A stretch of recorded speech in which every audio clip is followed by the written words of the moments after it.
కూజంతం రామ రామేతి మధురం మధురాక్షరం మారుష్య కవితాశాఖాం వందే వాల్మీకి కోకిలం మనోజవం మారుతతుల్యవేదం పెద్దలకు న్యాయకులకు అభివాదన శక్తులు, పిల్లలకు భగవదాశిస్తులు. మనం ద్వితీయ స్కంధంలో భగవంతుడు ఎలా ఉంటాడు అనేటటువంటి విషయం చెబుతూ ఐశ్వర్యస్య సమాజస్య వీర్యస్య యశసః శ్రియః వైరాగ్యస్య అథ మోక్షస్య షణ్ణాంభగై ఈ 6 లక్షణములు కలిగిన వాడు భగవంతుడు. అతడు ఒక చోట ఉన్నాడు. అతని అడ్రస్ ఎక్కడ ఉన్నది నా దాంతో నాకు ప్రసంగం మనం ఉద్యోగించాం. దాని తరువాయి భాగంలో ఒక పని చేయాలి. ఇప్పుడు ఇది ద్వితీయ స్కంధంలో ఉన్నది. ఇప్పుడు చెప్పబోయే విషయం దశమ స్కంధంలో ఉంటుంది. ఉదాహరణ, అతడు అనేవాడు ఎక్కడ ఉన్నాడో దానికి సమాధానం దశమ స్కంధంలో ఉంది. అంతేగా అది చెబితేనే కానీ సందేహం తీరదు కనుక దశమ స్కంధం నాకు ఇవ్వబడకపోయినా అనివార్యంగా చెప్పవలసి వస్తున్నది. అన్నీ కాదు, దీనికి సంబంధించిన ప్రకటన మాత్రమే. ఏమిటయ్యా అంటే కృష్ణ పరమాత్మ ద్వారకా నగరంలో ఉండగా జరిగినటువంటి ఒకానొక సన్నివేశం. కృష్ణ పరమాత్మ ద్వారకానాథుడైన గోవింద ద్వారకావాస విశ్వాత్మన్ విశ్వభావన అని ప్రార్థించారే ప్రభు భాగవతోత్తముడు. ద్వారకానాథుడై ఉన్నాడు. సమస్త ప్రపంచానికి చతుర్దశి భువనానికి ప్రభు అయిన అటువంటి వాడు ద్వారకకి నాథుడేమిటి? చాలా విశేషమైనటువంటి ఆ ద్వారక యొక్క అదృష్టం అదంతా కూడా. ద్వారకా నగరం కూడా ఆయన చేత పరికల్పింపబడింది. అలా ఉండగా కుశస్థలం అనేటువంటి ప్రదేశంలో ఒక విప్రుడు ఉంటే ఆ విప్రుడికి ఇబ్బంది వచ్చింది. అతని భార్య గర్భవతి అవడం, 9 మాసములు అయిన తర్వాత ప్రసవించడం, మగపిల్లవాడు కలగడం, పుట్టిన పిల్లవాడు వెంటనే మరణించడం. ఇలా 9 సార్లు జరిగింది. ఆ నగర ద్వారం మీద పెట్టుకుని అక్కడ కూర్చుని ఏడుస్తూ ఉండేవాడు. ఏమిటిది? బలరామకృష్ణులు ఉన్నటువంటి ఈ రోజుల్లో నాకు ఆపద ఏమిటి అని బాధపడుతూ ఉంటే ఎవ్వరూ అతని ఆదనా పాలన చూడలేదు. కారణం ఏమిటంటే ద్వాపర యుగం నాటికి కలిప్రవేశం అవుతుంది. దిక్కు మొక్కు లేకుండా మూలపడి ఉన్న వాడిని ఎవరూ పలకరించరండి. ఒక పెద్ద ఉన్నత స్థితిలో ఉన్నటువంటి సంపన్నుడైతే కాస్త తలనొప్పిగా ఉంది, అనుమానంగా ఉందంటే కొత్తగా తయారైన అమృతాన్ని తెమ్మంటారా, అమృతాంజన్ అని వచ్చింది, నిండుగా దాచుకుంటారని సీసాలు పట్టుకెళ్ళి మొత్తం మీద తోమేస్తారు. ప్రముఖమైన వ్యక్తి అయితే లేకపోతే మూలపడున్నవాడు నిజంగా వ్యాధిగ్రస్తుడై చాలా అవస్థ పడుతున్న పలకరించే స్వభావం, ఆయన పలకరించకుండా ఉండే స్వభావం ఉన్నదే అది ద్వాపర యుగంలో చివరి భాగంలో ఏర్పడింది. అంచేత ఎవరు పలకరించి ఏనాయనా నీకు వచ్చిన సంపన్నుడు కాదు కదా, అతను అందరి చేత గుర్తింపబడేటటువంటి వాడు కాదు కదా, ఆ కారణం చేత ఎవ్వరు అతన్ని పలకరించలేదు. అలా అనుకుంటుండేవాడు, వాపోయి వెళ్ళిపోతుండేవాడు. సరే ఇలా అయిన తర్వాత అలా కూర్చుని బాధపడుతూ ఉంటే అర్జునుడు ఆ దారిని వెళుతున్నాడు. వెళుతున్న సందర్భంలో ఏమంటే ఏమిటి ఎందుకు మీరు వేపిస్తున్నారు అన్నాడు. ఏం లేదయ్యా, నీ దాటి నువ్వు వెళ్ళు, బలరామకృష్ణులు ఉండగా వారే ఏమీ చేయలేని పరిస్థితిలో వారైనా ఆపద పోగొట్టకపోతే నీ వల్ల ఏమవుతుంది, నీ పనులు చూసుకొని నువ్వు చెప్పుకుని నాకు ఉపయోగం లేదన్నాడు. ఆ మాటకి అర్జునుడికి పుడుచుకొచ్చింది. ఏమిటి, నన్ను తక్కువ అండర్ ఎస్టిమేట్ చేస్తావా, తక్కువ అంచనా వేస్తావా, బలుడంకాను మురాతుడంతగుడగాను ప్రత్యుముడంకాను నే తెలియందక్కనయుండగాను అని విరోధిరాతము భీషణోజ్జల గాంధీవధను విముక్త నిషిధాస్త్రేణిచే పీనుగు పెంటలు కావించు పరాక్రమ ప్రకట చండ స్ఫూర్తినే పార్థుడన్. సామాన్యుడు కూడా ఆ బలరాముణ్ణి కాదు, కృష్ణుణ్ణి కాదు, ప్రద్యుమ్నుణ్ణి కాదు, అనిరుద్ధుణ్ణి కాదు, నేను సామాన్యాన్ని కలిగి గాంధీవం ధరించి ఎక్కువ పెట్టి శాపరంపర్లు ప్రయోగిస్తే ఎటువంటి వాళ్ళు శత్రు సైన్యం అంతగా పీనుగు పెట్టవలసిందే. అంతా బాహుపరాక్రమశాలి. నేను నన్ను తక్కువ అంచనా వేస్తావా, నీ ఆపద పోగొట్టడంలో నాకు సమర్థత ఉన్నది అని తన యొక్క ఔద్ధత్యాన్ని ప్రకటించుకున్నాడని ఈ పద్యంలో పోతనామాచ్యునికి తెలియజేశారు. బలుడంకాను మురాసురాంతగుడగాను ప్రద్యుమ్నుడంగాను నీ తెలియంతనయుండగాను అని విరోధివ్రాతము భీషణోజ్జల గాంధీవధను విముక్త నిషితాస్త్రేణిచే పీనుగు పెంటలు కావించు పరాక్రమ ప్రకట చండ స్ఫూర్తినే పార్థుడన్. కాదు, కిరాటార్జునే గట్ట వచ్చిన బలిపి పురాంత కుంగుడరి బాహుబలంతో ఈశ్వరుడితో యుద్ధం చేసి పాశుపతం అనే అస్త్రాన్ని పొందినటువంటి అర్జునుడు మహావీరుడిని పేరు పొందినటువంటి వాడిని నేను, నాకు తక్కువగా భావించకు. నేనేం చేస్తానంటే ఈ చనిపోయిన నీ పుత్రులందరినీ బ్రతికించి తీసుకొస్తాను. ఈసారి నీ భార్య గర్భవతి అయినట్టు చెప్పు, అప్పుడు ఆ పిల్లవాడు మరణించకుండా ముందుగానే వచ్చి కాపాడతారు. అదివరకు మరణించిన వాళ్ళని బ్రతికించి తీసుకొస్తాను. అలా కనుక చెయ్యలేకపోయినట్లయితే అనలము చొచ్చు వాటనుకులందత చూడగ గాంధీ వంబుతో సైంధవుని దగ్గర రాత్రి చంపకపోతే సాయంత్రానికి చంపకపోతే నేను అగ్ని ప్రవేశం చేస్తానన్నాడే గాంధీవంతుడు. అలాగే ఇక్కడ కూడా ప్రతిజ్ఞ చేశాడు. ఏమన్నా అంటే గాంధీవంతో అగ్ని ప్రవేశం చేస్తానన్నది మన వాళ్ళకి ఒక అలవాటు అన్నమాట. అంటే అప్పుడు ఏమైంది, సరే ఈ మాట చెప్పన్నాడు. బాగా ధైర్యం తెచ్చుకున్నాడు ఆయన. ఆ విపురుడు తెచ్చుకుని మళ్ళీ అతని భార్య గర్భవతి అయింది. ప్రసవం చేసేటువంటి సమయానికి అర్జునుడికి వర్తమానం చేశాడు. వచ్చాడు అక్కడ అర్జునుడు వచ్చి ఏం చేశాడు అంటే చక్కగా శరపంజరం కట్టేశాడు. సరిగ్గా ఇది మనకి పూర్వం ఒక 10 ఏళ్ళ ఇందో లేదో కానీ రామానంద సాగర్ శ్రీకృష్ణ అనేటటువంటి సీరియల్ చూపించారు. ప్రతి ఆదివారం చూపించేవాడు. సరిగ్గా ఇదే కథని యథాకథంగా భాగవతంలో ఎలా ఉందో అలా చూపించాడండి మహానుభావుడు రామానంద సాగర్. ఇప్పుడు కూడా చూపిస్తున్నారు కొన్ని విషయాలు. ఆ కథ చాలా ఇప్పుడు ఈ మనం చెప్పుకునేటటువంటి కథని యథార్థంగా ఆ భాగవత సంప్రదాయం చెల్లకుండా అర్జునుడు మాట్లాడినటువంటి మాటలు శరపంజరం కట్టినటువంటి తీరు ఎదురుష్టంగా మనం ఎదురు కూడా చూస్తున్న దృశ్యంగా రామానంద సాగర్ గారు మనకి చూపించడం చాలా అదృష్టమని మనం భావించవలసిన అవసరం ఉన్నది. ఆ ప్రకారంగా శరపంజరం కట్టేశాడు. అంటే అక్కడికి వచ్చి మృత్యుదేవత గాని యమధర్మరాజు గాని యమకింకర్లు గాని లోపల ప్రవేశించడానికి సూతికాగృహంలో ప్రవేశించడానికి ఎక్కడా అవకాశం లేదు. పైగా ఏం చేశాడు అంటే ఏవైనా దుష్టశక్తులు వస్తాయేమో అని అప్పుడు ఆచమనంబు చేసి సుస్థలమున నిలిచి లలిత విశిష్ట సంచిత జలంబుల ఆచమనంబు చేసి లలిత విశిష్ట సంచిత జలములతో ఆచమనం చేశాడు అర్జునుడు. ఆచమనం చేయడానికి దశాసునారాయణ మహాత్ములతో వెళ్ళిపోతుంది స్పీడులలో. ఈయన ఇక్కడే ఉంటాడు. ఉత్సంతో బతుకు చేస్తే ఎక్కడికో వెళ్ళిపోతాడు. ఈ మంత్రానికి ఆ పొంతనికి అర్థానికి ఏ విధమైనటువంటి ఆనుకూల్యం లేకుండా ప్రవాహాలు నడిచిపోతున్నాయి. సరిగ్గా ఆ మంత్రం ఎలా నడుస్తుందో దాని అనుగుణ్యంగా ఈ చర్య ఉండాలి. ఆ చేయించేవారు కూడా ఈ వేదాన్ని అనుసరించి పాటిస్తే అప్పుడు సత్య ఫలితం కలుగుతుందని శాస్త్రం అనేది తెలియజేస్తుంది. ఆచమనం చేయడానికి ఎటువంటి నీరు కావాలి? మనం కూడా ఆచమనం దశాశ్రద్ధంగా లలిత విశిష్ట సంచిత జలంబుల ఆచమనంబు చేసి తను నదిలో స్నానం చేసి చక్కగా ఆ నీటిని తెచ్చుకుని ఆచమనం చెయ్యవలే. మా తండ్రి గారు అలా చేసేవారు. గోదావరి భద్రాచలంలో స్నానం చేసి ఆయన తెచ్చుకున్న నీళ్లతోటి సంధ్యావందనం చేసుకుని దేవతార్చన చేసుకున్న తపస్యాలు మా తండ్రి గారు అంతే మేము 4 మొక్కలు చెప్పగలుగుతున్నాం. ఆ ప్రకారంగా ఆయన పేరు సూర్యనారాయణ శాస్త్రి గారు, పురుషోత్తం గారు, పెంతండ్రి గారు. ఇది సంగతి. ఆ వచ్చేప్పుడు ఎలా అంటే ధర్మాన్ని పాటించడం ఎలాగా అంటే ఆచరించడం అనేటువంటిది ఎలాగంటే ఆ ఆచమ్య అన్నప్పుడు లలిత విశిష్ట సంచిత జలం అప్పటికప్పుడు తెచ్చుకున్నది. హైదరాబాద్ లో ఎలా సాధ్యం అవుతుందో 3 రోజులు మనం నీళ్ళు ఇస్తుంటే అది కుదరదు. అక్కడ మనం అదృష్టవంతులు. మనం వెళ్ళి నదికి వెళ్ళి మనకి నది కావచ్చు మనో కావచ్చు ఆ జలాశయాన్ని తనంతట తాను వెళ్ళి తెచ్చుకోవాలి. అంతేనే కానీ ఎవరి చేప తెప్పించకూడదు. అది మేము సంచిత జలంలో తనంతట తాను తెచ్చుకున్నటువంటి మంచిది. మురగ గాని బుడగ గాని అందులో ఆ నీళ్లలో ఉండకూడదు. ఆ నీళ్లు పలికేవు. బుడగ రాకూడదు, మురగ ఉండకూడదు. ఇటువంటి జలంతో ఆచమనం చేస్తే దేవతానుగ్రహం మనకు కలుగుతుందని ధర్మశాస్త్రం అనేది చెబుతూ ఉన్నది. లలిత విశిష్ట సంచిత జలాంబుల ఆచమనంబు చేసి సుస్థలమున నిలిచి రుద్రునకు సమ్మతి మోర్చి ఏం చేశాడంటే అర్జునుడు ఆ ఆచమనం చేసి కళ్ళు తుడుచుకుని ఆ కళ్ళు ఆచమనం చేసి కళ్ళు తుడుచుకుంటే దుష్టశక్తులు మనకి కనపడతాయి. ఉత్తిష్టంతో భూత విశాఖ అంట. భూత విశాఖాలంటే దూరంగా పోతాయి. అది కట్టబడతాయి. ఆ శక్తి కలుగుతుంది అప్పుడు ఆచమనం చేసిన వారికి.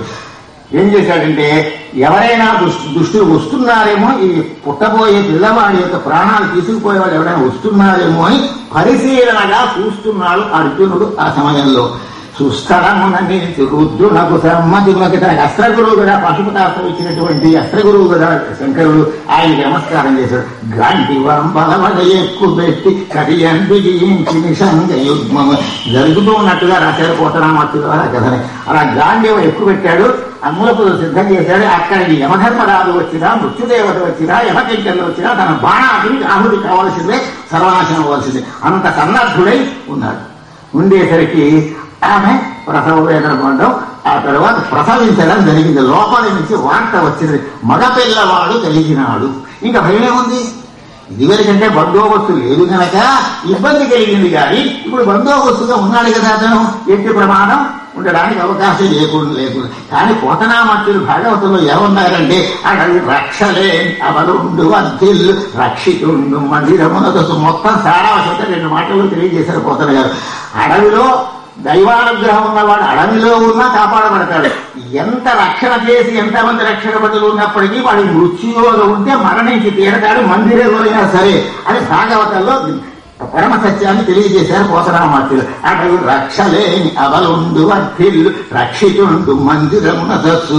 అలాగే ఆ పుట్టిన పిల్లవాడు మరణించినాడు అని వార్త వచ్చింది. అప్పుడు దులిపేశాడు. వచ్చి నా కర్మగాడు నువ్వెదురయ్యావు, నా పాలి పారిజాతము గోపాలక చక్రవర్తి కొనిరాయిది. నేను కృష్ణ పరమాత్మనే శరణు వేడుంటే ఆయన వచ్చి రక్షించి ఉండేవాడు. నేను వెలగబెట్టేస్తాను బలుడని గాను ముడాసురాంతకుడు గాను ప్రగల్భాలు పలిచావు. నిజమే అనుకున్నా, నిన్ను తీసుకొచ్చాను, ఏమీ చేయలేక అప్పుడే నువ్వు అని అర్జునుడు దుమ్మెత్తిపోశాడు. అది ఇప్పుడు ఏం మాట్లాడలేకపోయాడండి పాప. అంత వీరుడు కూడా దేవుడు ఆయనకి అర్థం కాలేదు. నాడు ద్వారకా నగరానికి అన్నాడు. ద్వారకలో సభామధ్యంలో కృష్ణ పరమాత్మ ఆసీనులై ఉన్నారు.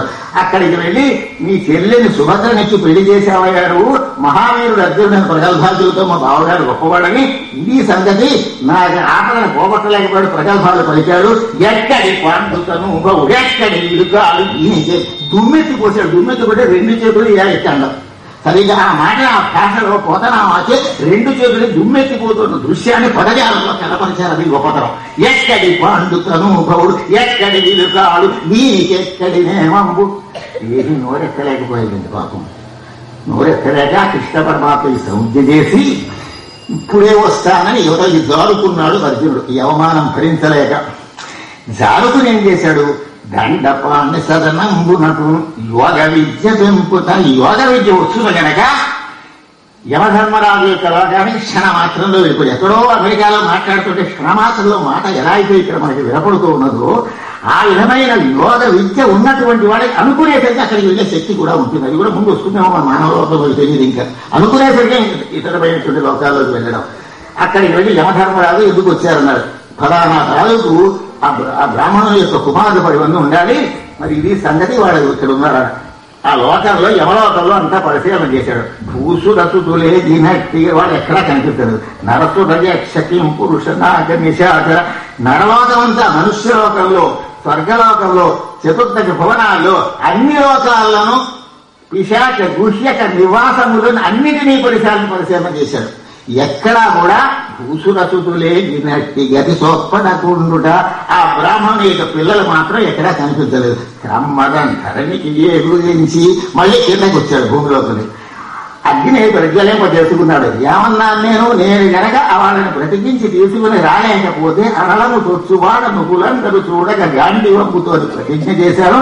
ఇంకా నేను అవమానం భరించి భూలోకంలో బ్రతకలేను అని అగ్నిని ప్రజ్వలింప చేసుకుని ఆ అగ్నిలో దూకే ముందు ఒక్కసారిగా కృష్ణ ఇంకా నాకు సెలవు, ఇదే కడసారి ప్రార్థన అని అనుభూతో ఇక ఉరికేయడానికి సిద్ధపడ్డాడు. సీరియల్లో చూడండి అమాంతంగా ఉరికేస్తుంటారే, అది గొప్ప సీరియల్ అండి భాగవతం అంటే. అయితే అర్జునుడు ఉరికేస్తే అతను పాత్ర పోతే ఇక కథ ఉంటుందండి. కొన్ని పాత్రలు చావకూడదు, చచ్చిపోతే ఇంకేముంది. అలాగే ఇప్పుడు కూడా సీరియల్లో మనకి ఎలాగే వస్తున్నాయి గమనించండి. అంటే ఆ పాత్ర సృష్టి, సీరియల్ సృష్టి అంతా భాగవతాదులను వ్యాసుల వాళ్ళు పోతనామాత్రం చేసి చూపించారు. ఈ కథలో మార్పు ఉండొచ్చు కానీ ఇక్కడ వస్తువు అంటే కేరళలో మార్పు ఉండొచ్చు, విధానం మాత్రం అదే మనకు కనపడుతూ ఉంటుంది అనమాట.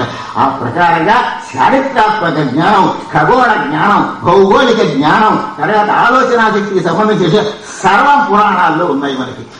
బ్రహ్మరంధరణికి ఉద్దేశించి బెడిదంబుగా అగ్ని జ్వరానికి భూని ఆ కృష్ణామస్మరణ చేసుకుని ఇంతటితో సెలవుని దూకేయడానికి సిద్ధంగా ఉంటే వెంటనే బుధం తట్టినట్టయింది.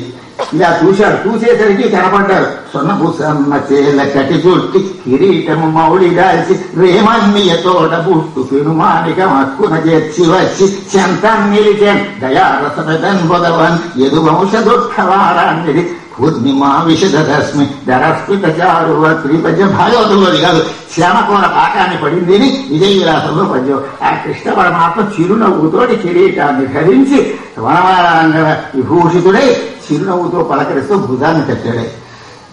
ఏమిటో ఇంత తొందరపడుతున్నావు అన్నాడు. ముందే అక్కడికి వచ్చేటప్పుడే తను జారుకునేటప్పుడే కాస్త బాగా నచ్చు కదా. తన పురుషకారం వల్ల సాధించాలని సంకల్పించుకున్నాడు. ఈ పురుషకారం మీద దృష్టి ఉన్నంతసేపు భగవంతుడు కలిగించుకోడండి జోక్యం. ఇప్పుడు ఇంక కృష్ణ ఇంతటితో సెలవు అన్నాడు గనక నీవే తప్ప ఇతఃపరం వెలుగననేటువంటి గజేంద్రుడి స్థితి ఇతనే కూడా వచ్చింది కాబట్టి అప్పుడు కలిగేసుకున్నాడు ఆయన. మనం ఒక తోటకి వెళ్ళి వద్దాము, ఈ గొడవ అంతా సీక అదంతా మనకెందుకు, ఏదో రిక్రియేషన్ గా ఉంటుంది అనుకుంటారు బహుశా.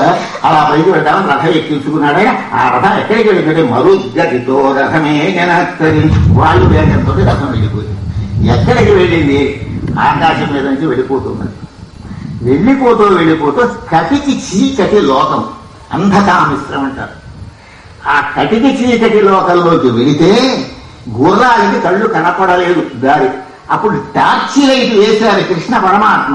ఆ టార్చి లైట్ ఏమిటి అంటే విక్రమక్రమణ చక్ర క్రీడ శోభిల్లగన్, సుదర్శన చక్రాన్ని అలా ప్రయోగిస్తే అది లైటుగా తెల్లగా ప్రకాశిస్తూ ఉంటుంది కనుక గుర్రానికి దారి కనపడుతుంది లైటు కాంతిలో.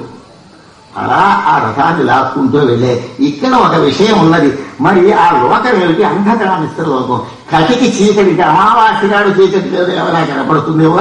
అమావాస్యలు 2 రకాలుగా ఉంటాయి. కుహు అమావాస్య, సినీవాలి అమావాస్య. సినిమా కాదు, సినీవాలి అమావాస్య. సినీవాలి అమావాస్య అంటే భూతద్దంతో చూస్తే, పరిశీలన చేస్తే అమావాస్య నాడు కూడా సన్నగా చంద్రరేఖ కనపడుతుంది. సినీవాలి అమావాస్య నాడు కూడా. కానీ భూతద్దంతో చూడాలి, దాని దగ్గర యంత్ర పరికరాలు కూడా చూడాలి, అదే కనపడదు. కుహు అమావాస్యలో అసలు కనపడదు. పంచాంగంలో రాసేటప్పుడు సినీవాలి అమావాస్యని కొన్నింటికి రాస్తారు, కుహు అమావాస్యని కొన్నింటికి రాస్తారు. కుహు అంటే శశి కుహు స్ఫూర్తి ప్రవర్తి. అసలు చంద్రోదయం అనేది ఎన్ని దుర్భిణ యంత్రాలతో చూసినా కనపడనటువంటి అమావాస్యకి కుహు అమావాస్య అని పేరు. అది భూతత్వంతో పరిశీలన చూస్తే చంద్రరేఖ సూక్ష్మంగా కనపడితే దానికి సినీవాలి అమావాస్య అని పేరు. అమావాస్యలో 2 రకాలుగా ఉన్నాయని మన శాస్త్రం చెబుతూ ఉన్నది. భాగవతంలో భాగవతాఖ్యం శాస్త్ర సమస్త విషయాలు, శాస్త్ర విషయాలన్నీ కథ మాత్రమే కాదు, అనేక శాస్త్ర విషయాలు భాగవతంలో ఉంటాయి కనుక శ్రీధరుడు ఏమన్నారంటే భాగవతాఖ్యం శాస్త్రం అని జ్యోతిష్ శాస్త్ర విషయాలు ఉంటాయి, చారిత్రాత్మకమైన విషయాలు ఉంటాయి, ఇంకా ఎన్నెన్నో ఇతర లోకానికి సంబంధించినటువంటి ఉంటాయి, ధర్మశాస్త్రానికి సంబంధించిన ఉంటాయి, యోగ శాస్త్రానికి సంబంధించిన ఉంటాయి, అదే మోక్ష మార్గానికి సంబంధించి సమస్త శాస్త్ర విషయములతో నిక్షిప్తమై ఉన్నది శ్రీమద్భాగవతం. అటువంటి మహాభాగవతంలో ఈ మాట చెప్పారు. అంటే ఆ కటికి చీకటిలోకి వెళ్ళింది రథం. ఈ కటికి చీకటి ఎలా ఉంటుంది? అక్కడ కూడా కొంతమంది అవస్థ పడుతున్నారు, ముర్రోహని ఏడుస్తున్నారు. వీడు అంత కటికి చీకట్లో ఎవడుంటాడు? ముర్రోని యానంలో వెళ్ళి చాలాసేపు లైట్ కనపడకపోతే కరెంట్ ఆగిపోతే నానా బాధ పడుతున్నాం కదా మనం.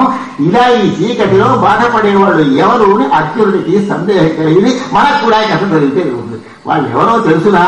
అసూయానామతే లోకా అంధేన తమసావృత యంస్తే ప్రత్యాభియచ్చంతి ఏకేచాత్మహనో జనా.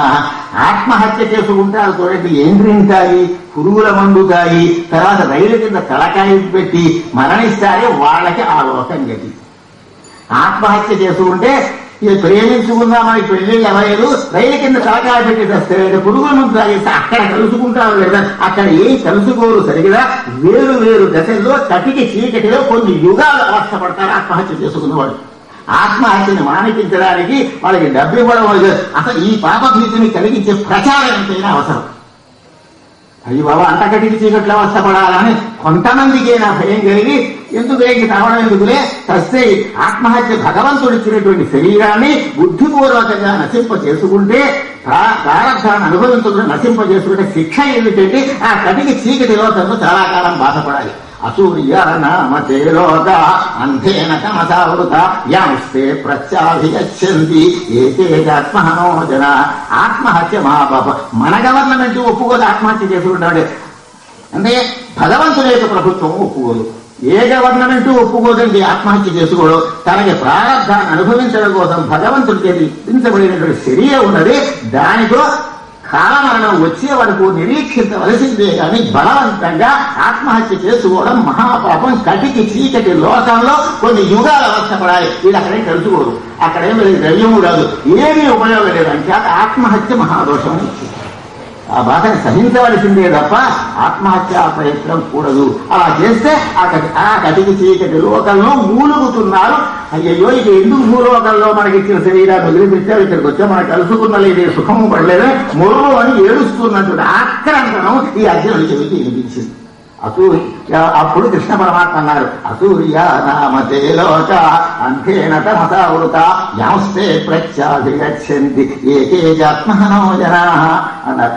ఈ రథంగా వెళ్ళిపోతుంది కదా, ఆ కటికి చీకటి లోకాన్ని దాటి ఇంకా ముందుకు వెళ్ళిపోతే కోట్లాది సూర్యబింబాలు ప్రకాశిస్తూ ఉంటే ఎంత వేడిగా ఉంటుందో దేదీప్యమానంగా, అంత దేదీప్యమానంగా ఉంటుంది లోకం. ఇక్కడ అటే అక్కడ అటే. చూడండి, ఇక్కడేమో చీకటి అతిగా ఉంది, అక్కడ వెళితే తేజస్సు కాంతి అతిగా ఉంది.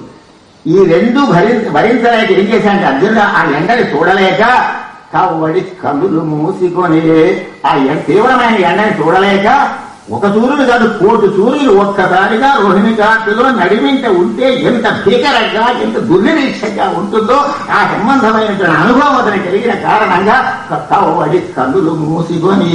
ఇది నరుడు కన్నులు మూసుకున్నవాడు కేవలం అర్జునుడికి సంబంధించిన కథే కాదు, మనకి కూడా సంబంధించిన కదా.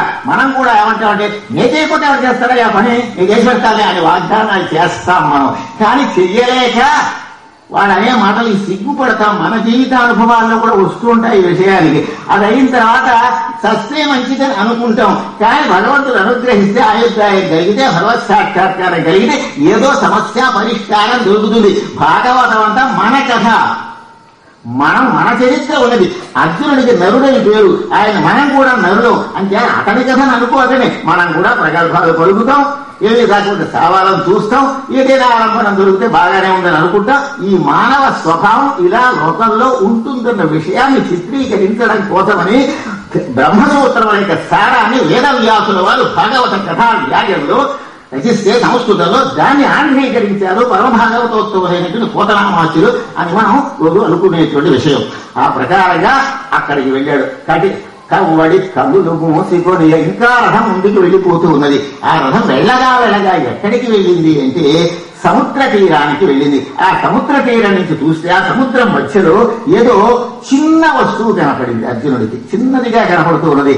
అయితే ఇంత చిన్నదిగా ఉంది సముద్ర మధ్యలో ఏముందని అర్జునుడికి అనుమానం కదా. ఆ రథం ఆ సముద్ర జలం నుంచి కూడా వెళ్ళిపోతూ ఉన్నది. క్షీరసాగరం పాల సముద్రం, దాని మీద నుంచి కూడా వెళ్ళిపోతుంది. మనమైతే మునిగిపోతాయి, మన వాహనాలు అయితే మునిగిపోతాయి. కానీ భగవంతుడి యొక్క వాహనం గనక అది మునగలేదు, నీటి మీద నుంచి వెళ్ళిపోతున్నది. అలా వెళ్ళగా ఈ రథం నడుస్తూ ఉండగా అది చేరువ అయిన కొద్దీ ఇంత ఉన్న వస్తువు ఇంతదిగా, ఇంత ఉన్న వస్తువు ఇంతదిగా పెద్దదిగా కనపడింది. చిన్నదిగా కనపడిన వస్తువు సమీపించిన కొద్దీ అది ఇంకా ఎలా కనపడిందంటే సహస్ర స్తంభ మంటపంగా కనపడింది. 1000 స్తంభాల మంటపం. 1000 స్తంభాల మంటపం దర్శనమిచ్చింది. అర్జునుడు ఆశ్చర్యపడుతున్నాడు. ఇదంతా ఏదో ఈ చిత్రాతిచిత్రంగా ఉంది అని అనుకుంటున్నాడు. మనకి ఆశ్చర్యంగానే ఉంటుంది. అలా వెళ్ళగా అక్కడికి వెళ్ళి అనగా ఆ సముద్ర మధ్యంలో ఉండేటువంటి సహస్ర స్తంభ మంటపలే తిరుపతిలో సహస్ర స్తంభ మంటపం అన్నారు. ఇది ఆ సంప్రదాయాన్ని పురస్కరించుకునే ఒకప్పుడు అది నిర్మించబడినది. అంటే అక్కడ ఆ సహస్ర స్తంభ మంటపాన్ని నిమిత్తంగా చేసుకుని ఏర్పాటు చేయబడింది. దాని చరిత్రతో కూడా చర్చించదలుచుకోలేదు కానీ అసలు అది సహస్ర స్తంభ మంటపం ఆ సముద్ర మధ్యంలో ఉన్నది. ఉంటే అక్కడికి ఇంకా లోపలికి వెళ్ళారు. ఆ మంటపంలోకి వెళ్ళారు కృష్ణార్జునులు. అక్కడ ఎలా ఉందంటే సాయంతన జల కుండముల విడంతు వెడి చూపులు వెలిగేత భీకరంగా ఉంటుంది దృశ్యం. సాయంకాల సమయంలో 2000 అగ్నిహోత్రాలు పేర్చబడి ఉంటే ఎంత దేదీప్యమానంగా, ఎంత వెలుగుతో, ఎంత కాంతితో, ఎంత తీష్ణతో ప్రకాశిస్తూ ఉంటాయో అంత ప్రకాశవంతమైన దృశ్యం కనపడింది అర్జునుడికి. సాయంతన జల కుండముల విడంబించు వెడి చూపులు చూచి వర్ణించాడు మహానుభావుడు పోతన గారు. ఆయన వర్ణించాడా? పలికించడి వాడు రామభద్రుండట, పలికిడిది భాగవతమట, పలికించడి వాడు రామభద్రుండట, నే పలికిన భవహరమగునట, పలికిట వీరొండు గాథ పలుకు. నే రాస్తున్నానలేదు, పలికించేవాడు భగవంతుడు చెబుతూ ఉంటే నేను రాస్తున్నానని నిరహంకార దృష్టితో, అంటే కర్మ సన్యాస యోగం అనేటటువంటి దాన్ని అనుష్ఠానానికి తెచ్చుకుని కర్తృత్వ బుద్ధి తనయందు ఆరోపించుకోకుండా కేవలం పరమేశ్వర ప్రేరణమే భాగవత ఆంధ్రీకరణానికి ప్రేరకమైనటువంటి పరిపూర్ణ విశ్వాసంతో రచన చేసిన మహనీయులు పోతనామాచి. అందుచేతనే శాశ్వతంగా ఉంది భాగవతం. ఇంకెవరు రాసినా మళ్ళీ ఉండదు. తర్వాత కూడా కొంతమంది భాగవతాన్ని పిలిగించడానికి ప్రయత్నించాలి. ఏమో ఉన్నాయో అడిగి తెలియదు. అంతా సాయంతన జల కుండముల విలంబించు. అగ్నిహోత్రాలు 2000 పేర్చి ఉంటే అది ఏమిటయ్యా అన్నారు. అది ఆదిశేషుని యొక్క పడగలు అలా ఉన్నాయి. అంటే ఆదిశేషులకు 1000 పడగలు ఉంటాయి. పడగకి 2 నేత్రములు ఉంటాయి. ఒక్కొక్క పడగకి 2 నేత్రములు అయితే 1000 పడగకి 2000 నేత్రములు ఉంటే ఆ నేత్రముల కాంతి అగ్నికుండముల యొక్క కాంతితోటి సమానంగా ఉన్నది. సాయంకాల సమయంలో జాజ్వల్యమానంగా ఉండేటువంటి అగ్నికుండముల యొక్క కాంతి ఎంత తేజస్వంతంగా ఉంటుందో ఆ విధంగా ఆదిశేషుని యొక్క నేత్రముల యొక్క కాంతి అంత శోభాయమానంగా దేదీప్యమానంగా దర్శనీయంగా తీక్ష్ణంగా కనిపిస్తూ ఉన్నదని పోతనామాచుడు మనకి తెలియజేశారు. సరే, ఇంకా ముందుకు వెళ్ళేది. ఆ శేష పానుపు మీద పండుకొనలేదు. మనం ఫోటో చూస్తాం. ఎలా చూస్తామంటే సముద్ర మధ్యంలో ఆదిశేషుడు ఉన్నట్టు, ఆదిశేషుడు యొక్క పర్యంకం మీద లక్ష్మీనారాయణుడు ఉన్నట్టు, నారాయణమూర్తి శయనించి ఉన్నట్టు, పాదములు లక్ష్మీదేవి ఒత్తుతూ ఉన్నట్టు చూస్తాం. ఆ దృశ్యం కాదిది. అది వేరు, ఇది వేరు. ఆ సందర్భం వేరు, ఈ సందర్భం వేరు. అక్కడికి వచ్చేసరికి ఏమైందంటే అక్కడ ఆసీనుడై ఉన్నాడు మహానుభావుడు. ఒక మహానుభావుడు కూర్చుని ఉన్నాడు ఆ శేషపానుపు మీద. ఎలాగంటే చాలా సమున్నతమైనటువంటి విగ్రహం, మంచి కిరీటాన్ని ధరించాడు, భుజకీర్తులు ధరించాడు, వరాలంగదాలు విభూషణాలు ధరించాడు. చూచేసరికి ఎత్తగల నీలాంబురశ్యామాయమానంగు ఉక్కలు పగలల్లా కూడా ఎండ ఎక్కువగా ఉక్క పెట్టేస్తుంటే భరించలేని పరిస్థితిలో సాయంకాల సమయానికి నీటితో కూడిన మేఘం ఆకాశం మీదకి వస్తే ఆ మేఘం యొక్క గాలి మనకి సోకితే మనకి ఎంత ఆహ్లాదకరంగా ఉంటుందో ఆయన యొక్క రూపం చూచేసరికి సగల నీలాంబురశ్యామాయమానంగు ఆ మహానుభావుడిని చూచారు కృష్ణార్జునుడు. వెళ్ళి నమస్కారం చేశారు. నమస్కారం చేసి వచ్చారా అన్నాడు ఆయన. ఇది మరీ చిత్రంగా ఉంటుంది. కృష్ణస్తు భగవాన్ స్వయం అన్నాం కదా, కృష్ణ పరమాత్మే భగవంతులను అనుకునేటప్పుడు ఈయన వెళ్ళి ఆయన నమస్కారం చేయడం ఏమిటి? ఇది మరీ చిత్రంగా ఉంది అని మనకి అనిపిస్తుంది. కానీ ఏదే అనుమానపడవలసిన అవసరం లేదు. వచ్చారా మీరు కూర్చోండి అన్నారు. కూర్చోండి అంటే అసలు ఎందుకు వచ్చారో తెలుసుకుని, ఊరకరాలు మహాత్ములు ఊరికే రారు. ఇక్కడ వారు నన్ను ఏం కోరారంటే నా అంశతో మీరు ఒకప్పుడు నరనారాయణుడిగా అవతరించారు. ఆ నరనారాయణుడు నరుడే అర్జునుడుగా, నారాయణుడే నువ్వు కృష్ణుడుగా అవతరించారు. ద్వాపర యుగంలో కృష్ణార్జునుడుగా అవతరించారు. ఈ కారణం చేత మీ అంశతో నరనారాయణుడు మళ్ళీ కృష్ణార్జునుల రూపం పొందినటువంటి వారిద్దరిని చూడవలనని మాకు కోరిక ఉన్నదని ఈ విష్ణులోకంలో నన్ను సేవించేటటువంటి వారందరూ కోరుతున్నారు కనుక మీరే వెళ్ళి చూడండి అన్నాను. మేము భూలోకంలో అడుగు పెట్టాం. ఆ భూమ్యాకర్షణ శక్తి కారణంగా మా విజ్ఞానం అంతా నశించిపోతుంది కనుక అందుచేతనే మనం కూర్చునేటప్పుడు ఏదైనా పూజ చేసేటప్పుడు అప్పుడు కానీ ఒట్టి నేల మీద కూర్చోకూడదు. ఆ భూమ్యాకరణ శక్తి మన తేజస్సు అంతా పోతుంది. అందుచేత పావకోడు తొడుక్కుని నడిచి వారు పూర్వం ఈ చర్మంతో కూడినటువంటి రోడ్లు మనం తొడుక్కుంటున్నాం. పావకోడు తొడుక్కున్నదే ఆ చెక్కతో చేయబడినటువంటి వాటితో నడిస్తే భూమ్యాకరణ శక్తికి మన తపశక్తి నాశనం కాకుండా ఉంటుందనే తాత్పర్యంతో పాదుకలు పెట్టి, అలాగే పెళ్లిలో పాదుకలు పెళ్లి కొడుకు తొడిగేవారు. ఇప్పుడు అసలు ఆ సంప్రదాయాలు ఉన్నాయో నాకు తెలియదు కానీ ఒక పద్ధతిగా ఉండేది మన ఆంక్ష సంస్కృతి యొక్క విన్యాసం అంతా కూడా ఆ ప్రకారంగా మేము భూలోకంలోకి వెళితే ఏమాత్రం భూస్పర్శ తగినా మా విజ్ఞానం అంతా నశించిపోతుంది. వాళ్ళని చూడాలని మీ అంశతో అవతరికి కృష్ణార్జునుని ఎలాగోలా ఇక్కడికి వాళ్ళని రప్పించండి అని వాళ్ళందరూ నన్ను కోరారయ్యా మహానుభావ అని ఆ దివ్యమూర్తి ఆ శేషపానుపు మీద కూర్చున్న ఆయన చుట్టూ ఎవరు ఉన్నారంటే ఇందిర, అనగా శ్రీదేవి, నీలాదేవి, భూదేవి మొదలైనటువంటి దేవతామూర్తులందరూ సేవిస్తున్నారు. ఇంకా ఎవరున్నారంటే హిమవత్ పర్వతం ఇక్కడ ఉంది. ఈ హిమాలయ పర్వతానికి అధిష్టాన పురుషుడు అక్కడ ఉన్నాడు. వింధ్య పర్వతానికి అధిష్టాన పురుషుడు అక్కడ ఉన్నాడు. గోదావరి నది మాత్రం కనబడి గోదావరి దేవి మనకు కనబడి ఈ గోదావరి నది జలానికి అధిష్టాన దేవతామూర్తి అక్కడ ఉన్నది. గంగా నది జలం మాత్రమే మనకి కనబడుతుంది. ఈ గంగా నది జలానికి అధిష్టాన దేవతామూర్తి అంటే గంగాదేవి అక్కడ ఉన్నది. నదులకి, పర్వతాలకి, పట్టణాలకి, పల్లెటూళ్ళకి అధిదేవతామూర్తులంతా అక్కడ ఉన్నారు. ఇప్పుడు ఈ ఉందని కూడా ఉండరాలి ఉరకరాలి పొడవది దీనికి అధిష్టాన దేవతామూర్తి అక్కడ ఉంటుంది. మనం తపస్సు చేస్తే ప్రత్యక్షం ఉంటుంది. ప్రతి గ్రామానికి, ప్రతి పట్టణానికి, ప్రతి పర్వతానికి, ప్రతి నదికి మనం ఉపయోగించేటటువంటి అన్ని పంచభూతాలను దేవతామూర్తులతో కూడుకునేటటువంటి విశేషం. అలాగే పంచభూతములు కూడా స్వరూపములతో అక్కడ ఉన్నాయి.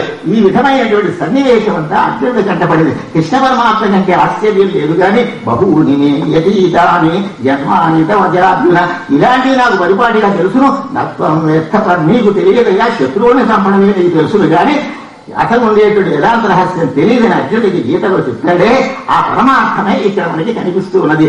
ఆ ప్రకారంగా అక్కడ వాళ్ళంతా దేదీప్యమానంగా ఉన్నది. అది ఎలా ఉందంటే అక్కడ సూర్యచంద్రులు లేరు, కానీ సూర్యభగవాడు ఉంటే ఎలా ఉంటుందో, చంద్రబింబం ఉంటే ఎలా ఉంటుందో, ఆయా కాంతుల యొక్క ప్రసారం ఎలా ఉంటుందో అదంతా అక్కడ కనపడుతుంది. భగవద్గీతలో చెప్పారు, భాసయతే సూర్య నశాంతో నపారధ నివర్తంతే తద్ధామప. నా నివాసం అక్కడ ఉన్నదైనా అసలు ఉండేటటువంటి స్థలం ఇది అని అర్జునుడికి భగవద్గీతలో చెప్పారు. అక్కడ సూర్యుని యొక్క అవసరం లేదు, చంద్రుని యొక్క అవసరం లేదు. అనేకములైనటువంటి సహజమైనటువంటి క్రాంతులతో అక్కడికి వెళ్ళినటువంటి వారు తపస్సు చేసి అనుష్ఠాన ప్రక్రియలో కృతకృత్యులై నిష్కామ కర్మయోగంలో తపస్సు కనుక చేసినట్లయితే వాళ్ళు అక్కడికి వెళ్ళి మళ్ళీ తిరిగి రావు, సిద్ధ పురుషులై ఉంటారని కృష్ణ యద్గత్వ అనివర్తంతే తద్ధామ పరమ మమ అని చెప్పారు. గీత భగవద్గీతకి భాగవతానికి చాలా సంబంధం ఉంటుంది. నద్భాసయతే సూర్యో నశాంకో నపావక యద్గత్వ అనివర్తంతే తద్ధామ పరమం మమ. అక్కడ ఆ నివాసంలో ఇంత శోభాయమానంగా కనపడుతూ ఉన్నది. అర్జునుడికంతా ఆశ్చర్యకరంగా ఉంది. అందుకని ఆ మునీశ్వరుని అక్కడ ఉండేటటువంటి ఆ దేవతామూర్తులందరినీ పిలిచారు. ఆ మహానుభావుడు, ఆ మూల విరాట్ స్వరూపుడు, మీరంతా ఇదానండి నా అంశతో నరనారాయణులుగా కృష్ణార్జునులుగా అవతరించిన వాళ్ళు చూడాలని మీరు అభిలషించారు, ఇరుగో వచ్చారు చూడండి అందరికీ చూపించారు. అంతేగాని మీరు భూలోకంలో వెళ్ళానన్నారు కనుక వాళ్ళని ఇక్కడికి రప్పించాలంటే మీరు ఇలాగంటే ఫోన్ కాల్ చేస్తారు వాళ్ళు, మాకు చాలా పనులు ఉన్నాయి, నేను పరిత్రాణాయ సాధునామని ఈ జరాసంధుడిని కౌశల్యుడు వీళ్ళందరినీ మట్టు పెట్టాలి, అది అక్కడికి రావడానికి ఎక్కడికి నువ్వు అనొచ్చు, అర్జునుడు కౌరవులతో యుద్ధం చేస్తున్నాను అనొచ్చు, మీ ఇద్దరికి తీరుబడి ఉన్నటువంటి పరిస్థితి. కాబట్టి అందుచేత మిమ్మల్ని ఇక్కడికి రప్పించాలంటే ఒక ప్రత్యేకమైనటువంటి పని చెయ్యాలని నేను అనుకున్నానయ్యా కృష్ణార్జునులారా. భూసు రసూతులను ఇటగొట్టేయాలి. ఆ బ్రాహ్మణుల యొక్క 10 మంది కుమారుల్ని నేను నా విన్యాసం చేత ఇక్కడికి తీసుకొచ్చానన్నాడు ఆయన. వీళ్ళు యమలోకంలో ఉంటారా, సిద్ధలోకంలో ఉంటారా, సాధ్యలోకంలో ఉంటారా, కిన్నర లోకంలో ఉంటారా, ఎరడలోకంలో ఉంటారా, పురుష లోకంలో ఉంటారా, ఆ మహానుభావుడు తీసుకుని వెళ్ళే ఆఖరిసారిగా పుట్టినటువంటి పిల్లవాడు ఆకాశ మార్గంలో అలా వెళ్ళిపోయింది. అది మరి శవాన్నైనా పట్టుకుని ఏడిచాడు ఆ విపుడు. కానీ ఆ పిల్లవాడు పుట్టినవాడు ఆకాశం నుంచి వెళ్ళిపోయిన దృశ్యంగా రామానంద సాగర్ సరిగ్గా అది కూడా మనకి చూపించారు. మనకి శ్రీకృష్ణుడు గారికి చూపించినప్పుడు ఆ కారణంగా అక్కడే ఇదిగోడు. అదిగో 25 సంవత్సరాల వాడు, 22 ఏళ్లవాడు ఒకడు, 20 ఏళ్లవాడు ఒకడు, 18 ఏళ్లవాడు ఒకడు, 16 ఏళ్లవాడు ఒకడు, ఇలా అందరినీ చూపించి ఆ కన్నా మొన్న పుట్టిన పిల్లవాడు ఎవడు ఇతడు అని ఆ కృష్ణార్జునులకు చూపించి మీరు ఆ తల్లిదండ్రులకి వాళ్ళని అందజేయమన్నాడు. అది ఎవరు చేశారండి? అక్కడ ఉన్నటువంటి దేవీప్యమాన పురుషుడు. అతనిని యుక్తి చేసి అతడెవరు ఆన్సర్ వచ్చింది కదా, ఒకటి అనుకునము అంటే అతడికి ఒకటే ఒకటో తేలినట్టుగా ఇక్కడ ఏం జరిగింది? అతడు అనమే అతనిని యుక్తి చేసి సచరాచర భూత సమేత సృష్టి నేవితముగా సృజంతు ప్రభ విష్ణుడు ప్రోతు పార్వతీపతి లయమాంతజేయు హరిపాంత రుహోదరుడు ఆదిమూర్తి అచ్యుతుడు త్రిశక్తియుక్తుడు అగుతుండును ఇంతకు తాను మూలమై అని నారదుల వారికి చెప్పారు బ్రహ్మగారు. ఆ చెప్పినటువంటి పరతత్వం ఆది పురుషుడు అంటే ఆదిదేవుడు ఆయన అక్కడ ఉన్నాడు. అది వైకుంఠం కాదు, వైకుంఠంలో మహావిష్ణువు వేరు. ఆ వైకుంఠంలో ఉన్న విష్ణుమూర్తి కూడా భేద, ఆయన నుంచి వచ్చిన వాడే ఆయన కూడా. బ్రహ్మ విష్ణు మహేశ్వరుడు లేదు, దేవత లేదు, సర్వ జీవరాశుడు ఆ విరాట్ మూర్తి నుంచి వచ్చినటువంటి వాడే. అందులో ఎట్టి సందేహము లేదు. అది వేరు ఇది వేరు కాదు. లోకానుగ్రహం కోసం అన్ని లోకాల్లోనూ దేవతామూర్తులు అందుబాటులో ఉండడం కోసం సహస్రస్తంభ మంటపంలో ఉన్నటువంటి ఆ దేవతామూర్తి యొక్క అంశాంశావతారాలుగా భూలోకంలోకి వచ్చాయి. ఒక్కొక్కడు పరశురామావతారం ఎక్కువ ప్రయోజనం ఉండదు, నరసింహావతారం క్షణమాత్రమే పోయింది. అలా కాకుండా రామావతార కృష్ణావతారాలు ఎక్కువ కాలం భూమిలో ఉండడానికి, సజ్జనులు రక్షించడానికి అవకాశంగా వచ్చాయి. ఇవన్నీ ఎక్కడికి? ఇక్కడ కృష్ణ పరమాత్మకి, ఆ ద్వారకలో ఉన్న కృష్ణ పరమాత్మకి, ఆ సహస్రస్తంభ మంటపంలో ఆదిమూర్తికి భేద లేదు. ఆయనే ఈయన, ఎట్టి తేడా లేదు. ఊరికే మూర్తులు స్వరూపాలు తేడాగా కనిపించిన తత్వమంతా అదే, మహిమంతా అదే. అక్కడ ఉండి తాను చేయడం కాకుండా తన స్వరూపంతో, అంశాంశ రూపంతో ఇక్కడికి పంపించి ఇన్ని పనులు నడిపించి ధర్మస్థాపన చేయించి దుష్ట సంహారం చేయించి లోకల్లో ధర్మాన్ని నెలకొల్పడం అనేటటువంటి ముఖ్య కర్తవ్యంగా భావన చేసినటువంటి ఆది పురుషుడు ఈ విధంగా చేశాడు గనక అన్నవనంలో అయినా, తిరుపతిలో అయినా, భద్రాద్రిలో అయినా ఏ దేవతామూర్తి ఎక్కడ ఉన్నప్పటికీ కూడా సర్వదేవ నమస్కార కేశవం ప్రతి గచ్చది శ్రీకేశవం ప్రతి గచ్చది అన్న సంధ్యావంతంలో కూడా ఎలా వస్తుందంటేట, ఇప్పుడు మన ఇంట్లో మనం వెంకటేశ్వర స్వామి పటం పెట్టుకున్నాం, శనివారం నాడు పూజ చేసుకోవడం మనకు అలవాటు. మనం ఇక్కడ వెంకటేశ్వర స్వామి నమస్కారం తిరుపతి వెళ్ళడానికి రాష్ట్ర మహాప్రభు వేసవికాలంలో ఈ సెలవుల్లో వెళితే మనం కొట్టేస్తారు. అది నడవంటి అర్భకులు అసలు ఆగలేదు. ఇక్కడ ఉన్న వెంకటేశ్వర స్వామి ఎవరు భావించారే, ఆ తిరుపతిలో ఉన్న వెంకటేశ్వర స్వామికి మన ఇంట్లో పూజా మందిరంలో ఉన్న వెంకటేశ్వర స్వామికి ఏమాత్రము భేదము లేదు అనేటువంటి ఏకాగ్ర బుద్ధి ఉంటే తిరుపతి వెళ్ళక్కర్లేదు. ఆ ఏకాగ్ర బుద్ధి రావడం కోసం తీర్థయాత్ర పెట్టారు. వెళ్ళిన ఏకాగ్రత కలగపోతే తీర్థయాత్ర నిష్ప్రయోజనం. ఊరికే వినోదంగా చూసొద్దాం కాబట్టి తిరుగుతా అని ఉపయోగం లేదు.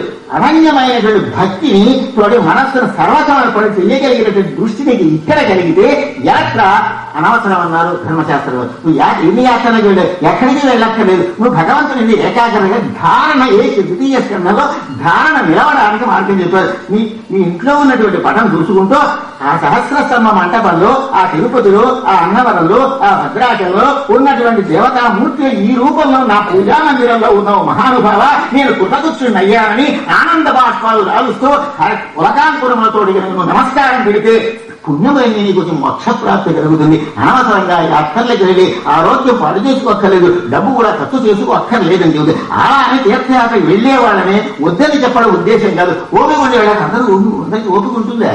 అందరూ వెళ్ళగలిగిన ఆలోచనలో ఉంటారా? ఈ భావన కోసం అక్కడికి వెళ్ళాలి. అలా కష్టపడి వెళితే ఇంత కష్టపడి వెళ్తే వెంకటేశ్వర స్వామి దర్శనమైన మహానుభావాలి. ఆ భావనతో వెళ్ళినటువంటి వాళ్ళకి అపరోక్షానుభూతి కలుగుతుంది. అందుకే ఎక్కడ ఉన్న దేవతామూర్తి అయినా పుణ్యక్షేత్రాల్లో ఉంటే విశేషం ఉండేటువంటి విశ్వాసత ఆ పుణ్యక్షేత్రాల్లో ఉన్నటువంటి దేవతామూర్తులే, ఆ సీతారామ లక్ష్మణులే, ఆ పద్మావతి వెంకటేశ్వరులే, ఆ రమా సత్యనారాయణ స్వాములే నా పూజా మందిరంలో ఉన్నారు.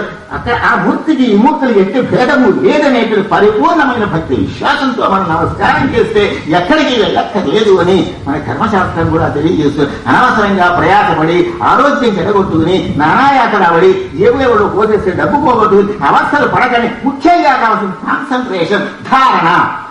ఆ ధారణ గురించి దీనిలో చెప్పారు మనకి. ఇది మనకి అలానే యాత్ర వెళ్ళవద్దని భావన కాదు, దాని అభిప్రాయం అది కాదు. వెళ్ళలేకపోయిన వాళ్ళకి ఈ అవకాశం ఉన్నది. ఎన్ని యాత్రలను వెళ్తామండి మనం? బ్రహ్మతపాలను వెళ్ళగలవా? మనవాడు ఇంకో చిత్రం ఉందండి, బ్రహ్మతపాల వెళ్ళావు, నేను తదినం పెట్టక్కర్లేదు తండ్రికి ఒకడు. ఇప్పుడు ఇదొకటి చిత్రమైన వార్త.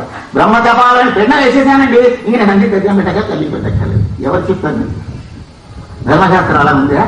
ధర్మశాస్త్రం చూసావా అని అడగండి. నువ్వు బ్రహ్మతపాలం వెళ్ళు, పిండం వేయకపో, నువ్వు బ్రతికున్నాడు నీ తల్లిదండ్రులు చనిపోయిన తల్లిదండ్రులు తగ్గిన పెట్టవలసిందే ప్రతి ఏటా. ధర్మశాస్త్రం ఏమని చెబుతుంది? దేవపితృ కార్యాభ్యాన్నప్రమది దేవి అంటే ఇది ఎగయడానికి పనిచేసుకోదు, ఎవాయిట్ చేసుకోవడానికి. ఇంక అక్కడికి ఎందుకు చేస్తాం కదా, ఇంకా హాయిగా నిద్రపోవచ్చు, ఇలా దగ్గర పెట్టక్కర్లేదు అని ఆ సోమరితనంగా ఉండడానికి ఉపయోగించుకుంటున్నారు. బ్రహ్మతపాలను పెడితే పిండం వేయక్కర్లేదని. అది పితృదేవతని ద్రోహం చేసిన పాపం వస్తుందని వీళ్ళకి. బ్రహ్మతపాలను వెళ్ళినా పెట్టవలసిందే. దేవపితృ కార్యాభ్యాన్నప్రమది ద్రవ్యం. ధర్మశాస్త్రంలో ఆపస్తంభ ధర్మ సూత్రాలు, బోధాయన గృహ సూత్రాలు, గౌతమ ధర్మ సూత్రాలు అని చాలా మనకి వాంగ్మయం ఉన్నది. ఆ వాంగ్మయంలో విషయాలు చూసుకోకుండా ఎవరో చూస్తే బ్రహ్మతపాలం వెళ్ళగా పెట్టక్కర్లేదు. నదినం ఇది బాగా వ్యాపించిపోయింది. మా బంధువులు కూడా వచ్చింది, నానా చివట్లు పెట్టాను. వాళ్ళు ఎవరు చెప్పారా? పితృదేవతలు శపిస్తారా అని చెప్పారు. వాళ్ళు శాపం పెడతారండి. దివ్య జ్ఞాన సమాజం వాళ్ళు ఒక థియోసాఫికల్ సొసైటీ అంటారే ఒక పరిశోధన చేశారు. ఏమనంటే ఆబ్దీకం పెడుతూ ఉన్నటువంటి వాడు పరిస్థితి, పెట్టని వాడు పరిస్థితి అంటే అబ్జర్వేషన్ చేశారు వాళ్ళు. అందులో ఏం కనపడిందంటే ఆబ్దీకం తల్లిదండ్రులు భక్తి శ్రద్ధలతో పెడుతూ ఉన్నటువంటి వాళ్ళకి ఆ పితృదేవతలు వచ్చి నాయన మమ్మల్ని జ్ఞాపకం ఉంచుకున్నాం, మా చిన్న నీళ్లు వదిలిపెడుతున్నావు, వెంట ప్రదానం చేస్తున్నావు, నువ్వు హాయిగా ఆరోగ్యాలతో సకుటుంబంగా వృద్ధి పొందని దీవించి వెళ్లిపోతున్న దృశ్యం వాళ్ళ అబ్జర్వేషన్ లో కనపడింది 1941లో. తర్వాత ఏం జరిగింది? కదిన పెట్టకుండా దౌర్భాగ్యుడు పుట్టాడు మన ఇంట్లో, కానీ నీళ్లేనా మనకి వదిలిపెట్టడమని తిట్టి కోసి వెళ్లిపోయారని నేను అబ్జర్వేషన్ చూచామని థియోసాఫికల్ సొసైటీ దివ్య జ్ఞాన సమాజం పరిశీలన చేసి చెబితే ఇంకా దేవతలు లేరు, పితృదేవతలు లేరు అంటే ఏమిటండి? ఆ వాంగ్మయం చదివితే మనకి తెలుస్తుంది. అటు సహింసూతతం ఇది మనకి ఏది ఎగ్గొట్టడానికి వీలుగా ఉంటే ఆ ధర్మశాస్త్రం కావాలి మనకి.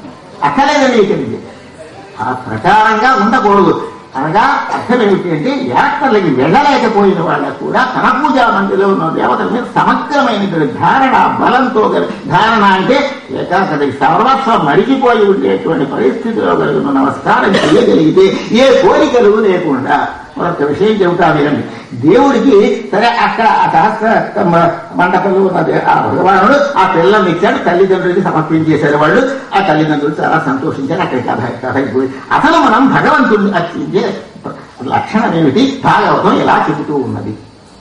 అసలు మనం భగవంతుడని తెలుసుకున్నాం కదా. సహస్ర స్తంభ మండపంలో ఏ దేవతామూర్తిని ఆరాధించినా అక్కడికే చెందుతుంది.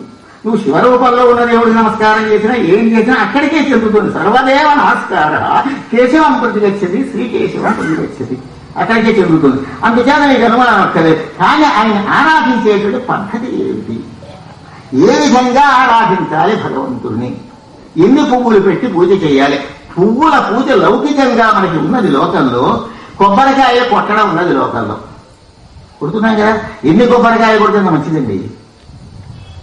రేటు పెరిగిపోయింది, మన కోరికలు నెరవేరిపోతాయి. మనకి అన్ని కోరికలన్నీ నెరవేరిపోవాలి. 150 కొబ్బరికాయలు పెడితే 10 లక్షల కోరికలు నెరవేరిపోవాలి. లేకపోతే ఆ కోరికలు నెరవేరితే ఇంకా కొడతాం దేవుడికి, నెరవేరకపోతే దేవుడి నొక్క కరక్కాయ. ఇది మళ్ళీ ఏం లేదు. ఏమిటి దీనిలో ఆంతర్యం? ఎందుకు కొబ్బరికాయ కొట్టాలి మనం దేవుడికి? ఈ కొబ్బరికాయ ఈ పచ్చని నైవేద్యముడు ఆయన తింటాడా, లేకపోతే కొబ్బరికాయ ముక్క ఆయన తింటాడా? నిజంగా భగవంతుడు తింటే మనం పెడతామా? బాబోయ్ ఖర్చు అయిపోతుంది, బాబోయ్ దేవుడు మాట దేవుడు తిరగకపోవడం మనం పెట్టకపోవడం మంచిది. ఎందుకోసం కొబ్బరికాయ దేవుడికి కొట్టాలి? చాలా అవసరమైన ప్రశ్న. భాగవతంలో శ్రీధరీయంలో చెప్పాడు ఈ మాట. ఎందుకు కొబ్బరికాయ కొట్టాలి అంటే మానవని అర్థం కాదు, ఆ కొట్టడానికి కారణం ఏమిటి?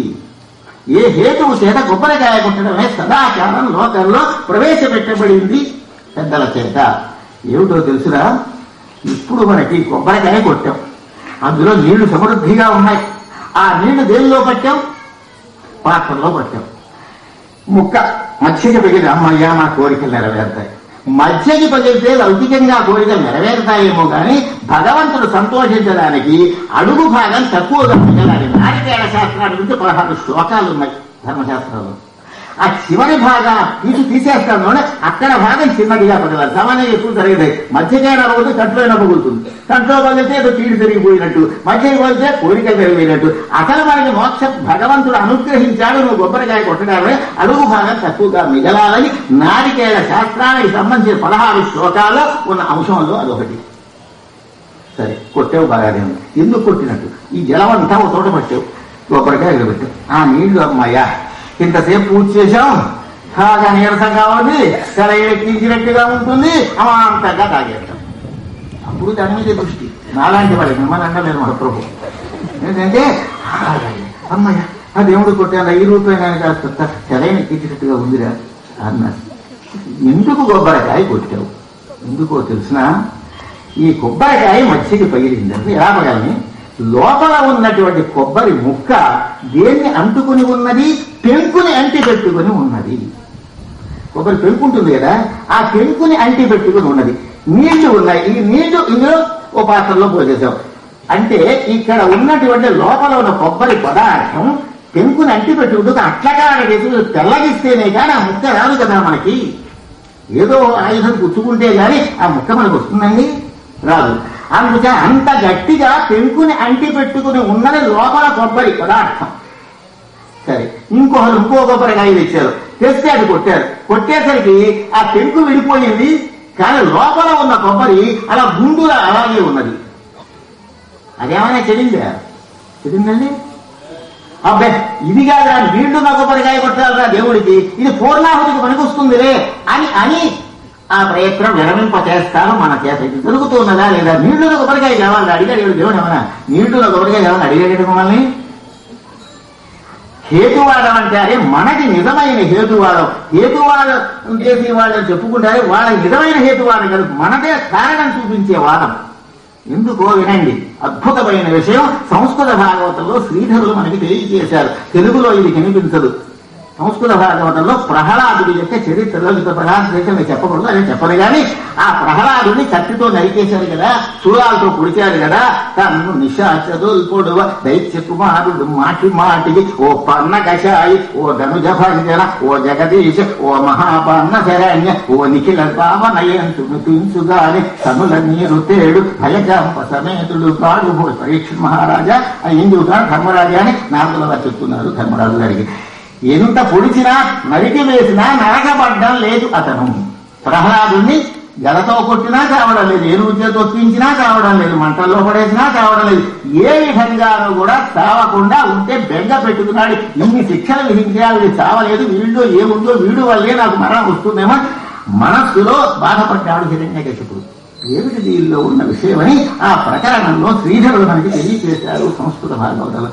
కొబ్బరికాయ కొడితే ఎలా ఉందంటే ఆ కొబ్బరికాయ నివేదన చేయుట. ఆయనకి ఆకలి వేస్తుందనో లేకపోతే ఆయన చూపించకపోతే ఇదనో కాదు, మన పరిస్థితి ఇలా ఉన్నదని నివేదన is equal to dictionary meaning తెలియచేయుట ఉంటుంది. చూడండి, ఆహారం పెట్టుట ఉండదు. డిక్షనరీ మీనింగ్ తెలియచేయుట. ఏమిటి తెలియజేయడం? ఈ కొబ్బరికాయ యొక్క స్థితి ఎలా ఉందో నా స్థితి కూడా అలాగే ఉంది మహానుభావ అని భగవంతుడికి తెలియచేయడమే కొబ్బరికాయ కొట్టడంలో అంతర్యం. అంటే అర్థం ఎలా అయితే కొబ్బరి ముక్క కొట్టుకో దేవుడు కొబ్బరికాయ పెట్టినప్పుడు నన్ను తెగేసినా నా జీవుడు అనేటటువంటి వాడు బొందిని అంటి పెట్టుకుని దేహాత్మ ఎన్ని జన్మ పరంపరలోకి వెళ్ళినా దేహాత్మ భ్రాంతి నన్ను వదలడం లేదు మహానుభావ.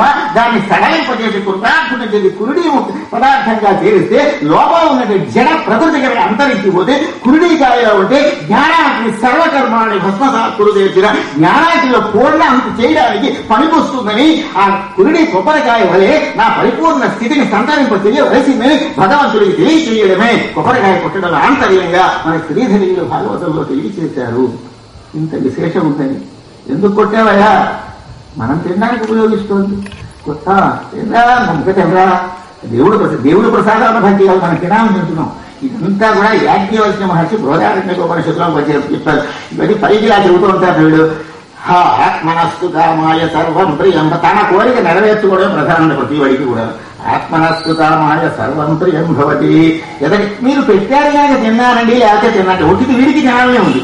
వీడికి తినాలని తింటున్నాడు తప్ప పైకి అవుతున్నాడు మొహమాట పడుతున్నాను. మీరు పెడుతున్నారు, మీరు పెట్టారు కానీ తింటున్నారు. ఇది నిజంగా నిజం కాదు. ఆత్మనస్తు కామాయ సర్వం ప్రియం భవతి, తనకు కూడా ఇష్టమైంది కనుకనే తీసుకుంటున్నాడు. ఈ విధంగా నడిచిందండి మహానుభావ.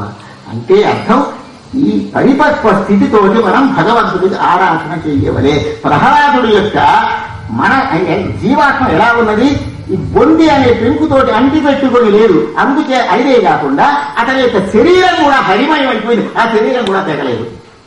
జీవుడు లోపల ఉన్న జీవుడు తెగపోవడమే కాదు, శరీరం కూడా ఎందుకు తెగలేదంటే అది కూడా హరిమయమై పరమాత్మమయమై ఉన్నది కనుక ఎన్నిసార్లు నరికినా నరకబడలేదు అతని యొక్క పవిత్ర శరీరం.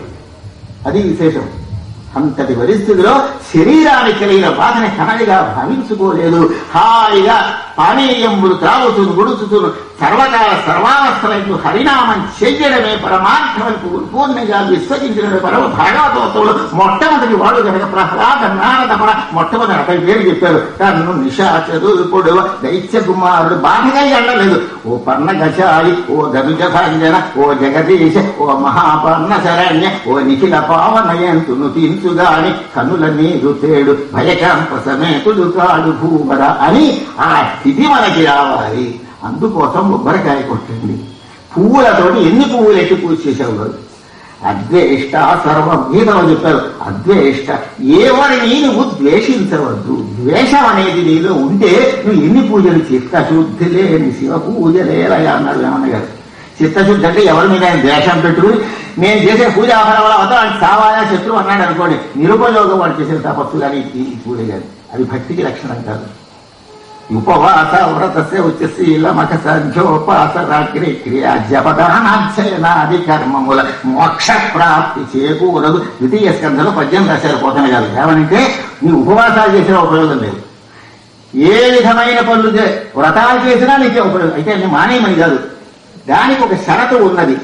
జడంగా నువ్వు చేసే ఉపవాస వ్రతస్య ఉచ్చశీల మఖ సంధ్యోపాస నాగ్ని క్రియా జపదానాధ్యయ ఎన్ని పుస్తకాలు చదివినా లాభం లేదు. యపదానాధ్యయనాది కర్మముల మోక్ష ప్రాప్తి చేకూర జీవన్ముక్త స్థితి కలగదు. ఎలాగా? అత్సపు భక్తి హరి పుండరీకనయను సర్వాతిశాయి రమాధికు పాపగ్రు పరేజు అచ్యుతుని అర్థిని కొలవలే పుణ్య ద్వితీయ స్కంధంలో స్పష్టంగా పోతనామాత్యం తెలియజేశారు. నీకు కనుక భక్తి లేకుండా ఇన్ని చేసినా నిరుపయోగం. ఉపవాసం ఉన్నావు, ఏం చేసావురా? పెసరట్టు తినేశాను రా, అన్నం అంటే తినలేదు అనుకో. ఎందుకని? ఉపవాసం అంటే అర్థం ఏమిటి? ఉపవాసం అన్న పదానికి నిర్వచనం ఇచ్చారు. ఉపవాస విజ్ఞేయ సర్వ బోధముల మీద దృష్టి, శరీరాన్ని సుఖపెట్టుకోవాలని దృష్టి లేకపోవడమే ఉపవాసం చేయడం. అంతేగాని భోజనానికి ప్రత్యామ్నాయంగా ఇడ్లీలు పెసరట్లు సమృద్ధిగా తింటే అది తామసం అవుతుంది కదా. నువ్వు చేయదలుచుకుంటే బోధముల మీద మనస్సును పోనీయకుండా ఉండే పరిస్థితిలో ఉండాలి ఈ ఆహార స్వీకారం. ఎలాగంటే ఏకాదశి నాడు కటిక ఉపవాసం అక్కలేదు. మధ్యాహ్నం 12:30 వరకు ఉండి స్నాన సంధ్యాది అనుష్ఠానాలు చేసి కొన్ని నియమాలు ఉన్నాయి. ఎలాగా అంటే స్నానమునర్చి ధౌత పరిధానములందరించి అంతగాని మనుష్యులందనక కళ్ళలు పలకక ఉగ్రకృత్యముల్మాని వినిత్రుడై విమల మానసుడై కములంబుదక్కి శ్రీజాది పురాణములు వినుడ సంగతి శ్రీహరివా. పోతనామార్చుని కుమారుడైన మల్లన ఉన్నాడే, అతను ఏకాదశి మహాత్మ్యం రాశాడు. తండ్రి గారి కవిత్వం మనం రోజు వింటున్నాం, కుమారుడి కవిత్వం కూడా 18లో. ఏకాదశి నాడు ఎలా ఉండాలో మల్లన గారు మనకి చెప్పాడు. అదే తండ్రిని అనుసరించిన మహానుభావుడు భగవతోత్తముడు కదా. స్నానమున పరిధానముల ఆయన ఎదిగిపోయిందండి. మల్లన్న గారు పోతన గారు కొడితే కానీ తప్పు రాశాడన్నారు. మా వాళ్ళు తక్కువడు కదండి. స్నానమున ధౌత పరిధానములందరి స్నానాన్ని ఉంది కదండి, ధౌత పరిధానం ఎటు వేశాడు. ఎటువేయండి? పోతన గారు కొడితే కానీ బాగులేదన్నారు. అప్పుడు అసలు వీడి సంప్రదాయం తెలుసురా అని విచారపడాలి మనం. అసలు పదం ఏమిటో తెలుసునా? స్నానమున, స్నానము సకార సకార నకారాలు ఉంటుంది. అసలు ఉచ్చారణ చేయాలి. స్నానము అనాలి. అంచేతనే స్నానము ప్రకృతి, స్నానము వికృతి. కేవలం స్నానం ఉన్న సకారాన్ని అక్కడ సకారం లేకపోతే వికృతిలో సకారం రావడానికి అవకాశం. స్నానము సకార సకారం కూడా ఉంది కనుక ఆ సకారం పోయి స్నానము అని వికృతిలో పదం వచ్చింది అని వ్యాకరణ శాస్త్రం అని చెబుతుంది. స్నానము అంటే ఇందులో ఉన్న సకారానికి ధౌత పరిధానానికి ఇది వచ్చాడు మల్లన్న గారు. తెలుగు తక్కువ కూడా అయినా వాళ్ళ వంకనెట్టండి మన పని. మనకు తెలుసు, మనకి తెలియదు కదా అని మహాకవుల్ని ఆక్షేపించడమేనా మనం చేయవలసిన పని. స్నానము నచ్చి ధౌత పరిధానములందరించి అంటగా గాని మనుష్యు. ఈ అంటగా గాని మనుష్యులతో కొంప మునిగిపోయినంత పదం. అంటే వెలపలున్న వాళ్ళని తాకవద్దు ఇంట్లో. ప్రథమేహమి చండాయి ద్వితీయే బ్రహ్మదాతిని తృతీయే రజనీ ప్రోక్త చతుర్థే శూద్రిగా భవేదు పంచమేహమి. 4 రోజు కానీ శుద్ధి అవదు. ఇందులో చాలా పాపములు అంటి ఉంటాయి. ఆ ఉత్తరాసురుడి కథలో భాగవతంలో షష్ఠస్కంధంలో చాలా విశేషాలు ఉన్నాయి. అనగా రుచిమతి అయినటువంటి వాళ్ళ నియమాలు ఉన్నాయి. వాళ్ళని సాకకూడదు, తాకితే తేజస్సు వరం అవుతుంది, అంతవరకు చేసిన పుణ్యం నాశనం అవుతుంది, ఇంట్లో కలుపుకోకూడదు. వెలపలు ఉన్నటువంటి పరిస్థితిలో చాలా నియమంగా ఉండాలని ధర్మశాస్త్రం మనకి సంతోక్తిగా చెబుతూ ఉన్న విషయం. అంచేత అంతగా గాని మనుష్యులంజనక కళ్ళలు పలకక ఆ రోజునైనా నిజం చెప్పు, అబద్ధాలు చెప్పవు. కళ్ళలు పలకక ఉగ్రకృత్యముల్మాని. నువ్వు ఎంత ఉగ్రవాది అయినా ఆవేళ మాత్రమే జాగ్రత్తగా ఉన్నా అంటే దారుణమైన పనులు చేయవద్దని అర్థం. వినిద్రుడై నిద్ర మానేటంటే ఏకాగ్రతగా నీ భగవంతుని ఎందుకు కలిగి ఉంది. నియత మానసుడై మనస్సుని నియమం చేసుకుని తములంబు అలాగే కిళ్ళి వేసుకోవడం మాని తములంబుదకి శ్రీజాని పురాణములు వినుట సంగతి శ్రీహరివాసరమున. ఆయన హరివాసరమై ఏకాదశి పేరు కనుక ఏకాదశి దాని ఇంటి నియమాల్లో ఉండవలసింది అని ఉపవాసాన్ని చెప్పారు. ఉపవాస విజ్ఞేయ సర్వబోధ. ఇక్కడ పోతన గారు ఏమంటున్నారని, ఉపవాసములు అర్థవంతంగా చేయకపోతే నీకు మోక్ష ప్రాప్తి రాదు అని చెబుతున్నారు. కుమారుడు అక్కడ ఏకాదశి నియమాల గురించి చెప్పాడు. రుక్మాంగద చరిత్రలో పద్యమది. ఆయన రుక్మాంగద చరిత్ర అనే పేరుతోటి ఏకాదశి మహాత్మ్యం రాశాడు. బొమ్మెల పోతనామాచులారి కుమారుడు మల్లన. చాలా చక్కని కవిత్వం అండి. ఆ పుస్తకాలు ఇప్పుడు కావాలంటే దొరకడం లేదు. ఏకాది వావిల వెంట వస్తున్నప్పుడు ఉండి చక్కగా చదువుకోవడానికి అవకాశం వచ్చేది. ఈవేళ పుస్తకాలు చదవాలని కూడా అభిలాష తగ్గిపోయింది. ఆ పద్యాల మీద అభిరుచి లేదు, సదాచారం మీద అంతకంటే లేదు. రోజు భక్తుల నమస్కారం మనస్సు మంచిదై ఉండాలి బాబు, ఒక అన్నం పెడితే చాలు. అలా ఎక్కడా లేదు. అద్వేష్ట సర్వభూ. ఎవరి ఎదురు భక్తుడు అంటే ఎవరి యందు ద్వేషం, ఇందాక అంబరీషుడు యొక్క ఉపాఖ్యానం చదివారు కదా వాళ్ళు, ద్వేషం ఉందని దూర్వాసుల మీద నాకు అపకారం చేయడానికి వృత్తులు సృష్టిస్తే కూడా ఎవరైనా ద్వేషించాడా? అందుచేతనే పరమ భాగవతోత్తముడై ప్రహ్లాద నారద పరాచర పుండరీక వ్యాస అంబరీష అన్న పేరు అందులో వచ్చింది. ఆ ప్రకారంగా ఉండవలే అంచేత ఉపవాసం అద్వేష్ట సర్వభూతానం మై, అందరితో స్నేహంగా ఉండు, నవ్వుతో మాట్లాడు. అయ్యో ఎవరైనా కనిపిస్తారు రండి కూర్చుని ప్రేమతో మాట్లాడు. నిన్ను విడిచి వాళ్ళు ఉన్నప్పుడు అయ్యో ఇంత ప్రేమతో మాట్లాడాడు అని నిన్ను సంస్మరించుకుని ఉత్తమ ప్రవర్తనలో నువ్వు ఉంటే భగవంతుడు 1000 పువ్వులతో పూజ చేసిన పుణ్యం వస్తుంది. అతి కర్మతో వచ్చాడు అని అంటే నువ్వు చేసిన పూజ అంతా విఫలం. ఎన్ని పువ్వులతో పూజ చేసిన విఫలం అన్నారు భక్తి యోగంలో కృష్ణ పరమాత్మ. అద్వేష్ట సర్వభూతానాం మైత్రకరుణయేవ, మిత్రభావం ఉండాలి, చిరునవ్వుతో పలకరించాలి, అవతల వాళ్ళని ఆదరించాలి. వాళ్ళు మనమే గొప్పవాళ్ళు అనుకోకూడదు, వాళ్ళు కూడా మన వంటి వాడే, మనకంటే ఉన్నత స్థితిలో ఉన్న వాళ్ళని భక్తి గౌరవాలతో వాళ్ళతో మాట్లాడినప్పుడే నీలో నిజమైన మానవత్వం, దేవత్వం, బ్రహ్మత్వం ఉండి తరిస్తామని అర్థం కనుక పరమాత్మ ఏమని చెబుతున్నారంటే గీతల్లో కూడా అద్వేష్ట సర్వభూతానాం మైత్రకరుణయేవ నిర్మమో నిరహంకార, అహంకారం లేకుండా ఉండాలి, నిర్మముడై ఉండాలి, కోరికలు లేకుండా. అనగా అనిత్య పదార్థముల యందు కోరిక ఉండకూడదు. ఈ కోరిక ఉండకూడదు కానీ మరొక రోజు మనం వివరించుకుంటాం. నిర్మము అని ఇటువంటి భక్తుడు నాకు ఇష్టమైన వాడు అని చేత స్థిరమది, ఇంటి ఎదురు వ్యామోహం లేనటువంటి వాడు, ఉత్తమమైన గుణం కలిగినటువంటి వాడు, సత్యం పలికేటటువంటి వాడు, ఋతు ప్రవర్తన కలిగిన వాడు, గుణ పూజా స్థానం, ఉత్తమ గుణ సంపత్తి ఎవరిలో ఉంటుందో వాడు ఎన్ని పువ్వులతో పూజ చేశారని కాదు, ఈ గుణ సంపత్తి ఉండడం ముఖ్యమని భక్తి యోగంలో మనకి చెప్పబడిన విషయాన్ని భాగవతంలో కూడా తెలియజేశారు పోతనామాత్యుడు. గీతలో ఉన్నది అదే, దీనిలో ఉన్నది అదే, వాగ్విన్యాసంలో భేదం తప్ప విషయం మాత్రం ఒకటే. ఉపవాస వ్రత శౌచ శీల మఠ సంఘోపాసన క్రియ జపదాన అధ్యయన, ఎన్ని పుస్తకాలు చదివినా వృధా. నీలో మానవత్వం లేకపోతే, సరైనటువంటి ఉత్తమ లక్షణాలు లేకపోతే నీ చదువంతా వ్యర్థం. అధ్యయనం కూడా మోక్షం ఇవ్వదు నీకు. మోక్షం అంటే మళ్ళీ తిరిగి రానటువంటి 4 రకాలుగా మోక్షం ఉంటుంది. 1 సాలోక్యం, భగవంతుడితో లోకంలో ఉండడం. 2 సామీప్యం, దగ్గరగా ఉండడం. సారూప్యం, భగవంతుడి యొక్క రూపం ఉండడం. సాయుధ్యం అంటే ఆ మహానుభావుల్లో లీనమైపోవడం. ఈ 4 రకాల మోక్షంలో ఏది వచ్చినా మళ్ళీ యద్గత్వాన నివర్తంతే తద్ధామపరం, మళ్ళీ తిరిగి రావాల్సిన అవసరం ఉండదు, మళ్ళీ సావుపుట్టుదలు పొందవలసిన అగత్యము ఉండదు అని మనకి చెబుతున్నారు. అంటే అటువంటి భక్తుల్ని నేను తరింపచేస్తాను అని చెబుతున్నారు. అనగా భక్తి యోగంలో ప్రధాన గుణ సంపత్తి. గుణ సంపత్తి లేనటువంటి భక్తి ఊరికే పువ్వులతో పూజ చేస్తే సరిపోదు. పువ్వుల మాట చెప్పలేదు కూడా భక్తి యోగంలో. కానీ పువ్వులతో పూజ మనం మానకూడదు. ఎందుకు మానకూడదు అంటే అది కూడా మహర్షులు చెప్పిన ప్రకరణమే. మహర్షులు కూడా పుష్పాలతోటి పూజ చేయమన్నారు.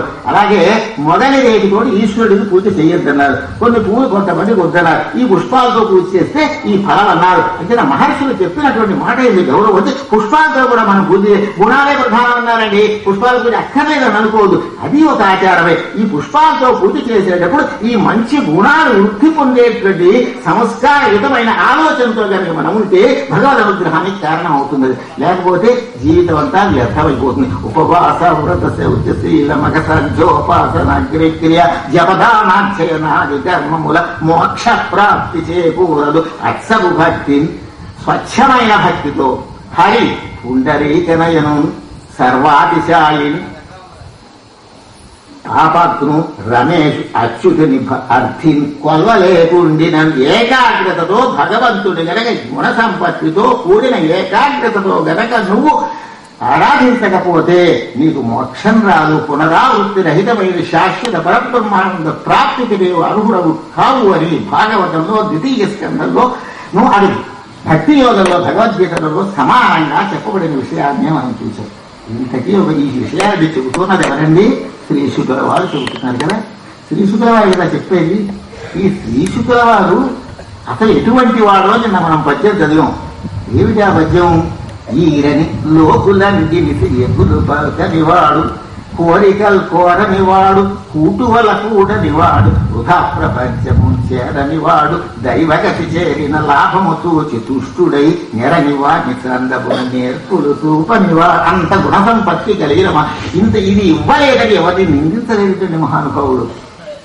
ఎవరిని ఎప్పుడు ఆ గుణం మనకు అలవడుతుందా? ఆ స్వయోగంలో ఉండేటటువంటి ఎవరిని పరులను నిందించకుండా ఉండే ఉత్తమ గుణ సంపత్తిని మనకి భగవంతుడు ప్రసాదించి ఈ జన్మలో తరింప చేస్తాడని ఏడవని కూర్చుని ఆ ఏడుపుకి భగవంతుడు సంతోషిస్తాడు. మామూలు వాటికి ఏడవడం కాదు, ఆ గుణ సంపత్తి ఆ శ్రీసుకుల వారితో ఇది నాకు ఇవ్వలేదని ఎవరిని అనలేదే. అటువంటి ఉత్తమ గుణ సంపత్తిని మనకి ప్రసాదించాలి భాగవతం కారణంగా అని మనం భగవంతుడు ప్రార్థన చెయ్యవలే. సరే, అసలు ఈయన ఎవరు? ఎవరు అంటే వ్యాసుల వారి యొక్క కుమారుడు. వ్యాసుల వారి భార్య ఎవరండి? ఉందే. వ్యాసుల వారి భార్య ఉన్నట్టు ఎక్కడైనా ఉందండి? భార్య లేకపోతే కుమారుడు. ఈ మరీ చిత్రంగా ఉంది. భార్య లేని కుమారుడు ఎలాగండి? ఈ ఆలోచన. సరే, ఇది ఇలా పెట్టండి. మన విష్ణు సహస్రనామాలు ఉన్నాయి కదా, విష్ణు సహస్రనామాల్లో సరే వనమారి గరీశాన్ని సింధీజనందగి శ్రీమాన్ నారాయణో విష్ణుర్వాసుదేవోభిరక్షతు పార్వత్యువాచ హేనోపాయేన లఘున అని అమ్మవారు అడుగుతుంది. ఉమామహేశ్వర సంవాదం భారతంలో ఆనుశాసనిక పర్వంలో విష్ణు సహస్రనామాలు చెప్పినప్పుడు భీష్ముల వారు పార్వతీదేవికి పరమేశ్వరుడు చెప్పిన విషయాన్ని తెలియజేశారు విష్ణు సహస్రనామాలు. అయితే ఇక్కడ తెలియజేసేటటువంటి సందర్భంలో ఏమొచ్చింది? వెంటనే అమ్మవారు ఎవరి ఇంత విష్ణు సహస్రం చదివిన పుణ్యం ఆ పరమేశ్వరానుగ్రహం స్వల్పంగా వచ్చేలా ఏవైనా మార్గం ఉందా? కష్టపడలేదు కదా కలియుగ మానవులు, సూక్ష్మంలో మోక్షం వచ్చే ఉపాయం దాని అమ్మవారు పరమేశ్వరుని ప్రశ్నిస్తే వెంటనే మనం శ్లోకం చూస్తాం. శ్రీరామ రామ రామేతి రమే రామే మనోరమే సహస్రనామ. శ్రీరామరామాన్ని 3 సార్లు అంటే సహస్రనామాలు అన్నీ చదివినకుంటుంది. ఈ ఒక్క శ్లోకం చదువుకుంటే సరిపోతుంది అని చెప్పినట్లుగా మనకి విష్ణు సహస్రనామాల్లో భారతంలో ఆనుశాసనిక పర్వంలో మనం చూస్తున్నాం. ఇక్కడ ఒక చిత్రం జరిగింది. విష్ణు ధర్మోత్తర ఖండం అని వ్యాసప్రణీతమైన ఒక గ్రంథం ఉన్నది. ఇది వెంటనే సమాధానం చెప్పలేదు పరమేశ్వరుడు. మనకి ఆ భారతాన్ని బట్టి చూస్తే దీనికి కొంత టైం ఉన్నట్టు కనిపించదు. విష్ణు ధర్మోత్తర ఖండంలో ఉన్న విషయాన్ని అది కూడా వ్యాసప్రోక్తమే, ఎవరితో రాసింది కాదు. అక్కడ ఏమైందంటే కేనోపాయేన లఘురా, సూక్ష్మంగా మానవులు ఎలా తరిస్తారు అంటే చూద్దాంలే చెప్పడానికి ఉన్నట్టే.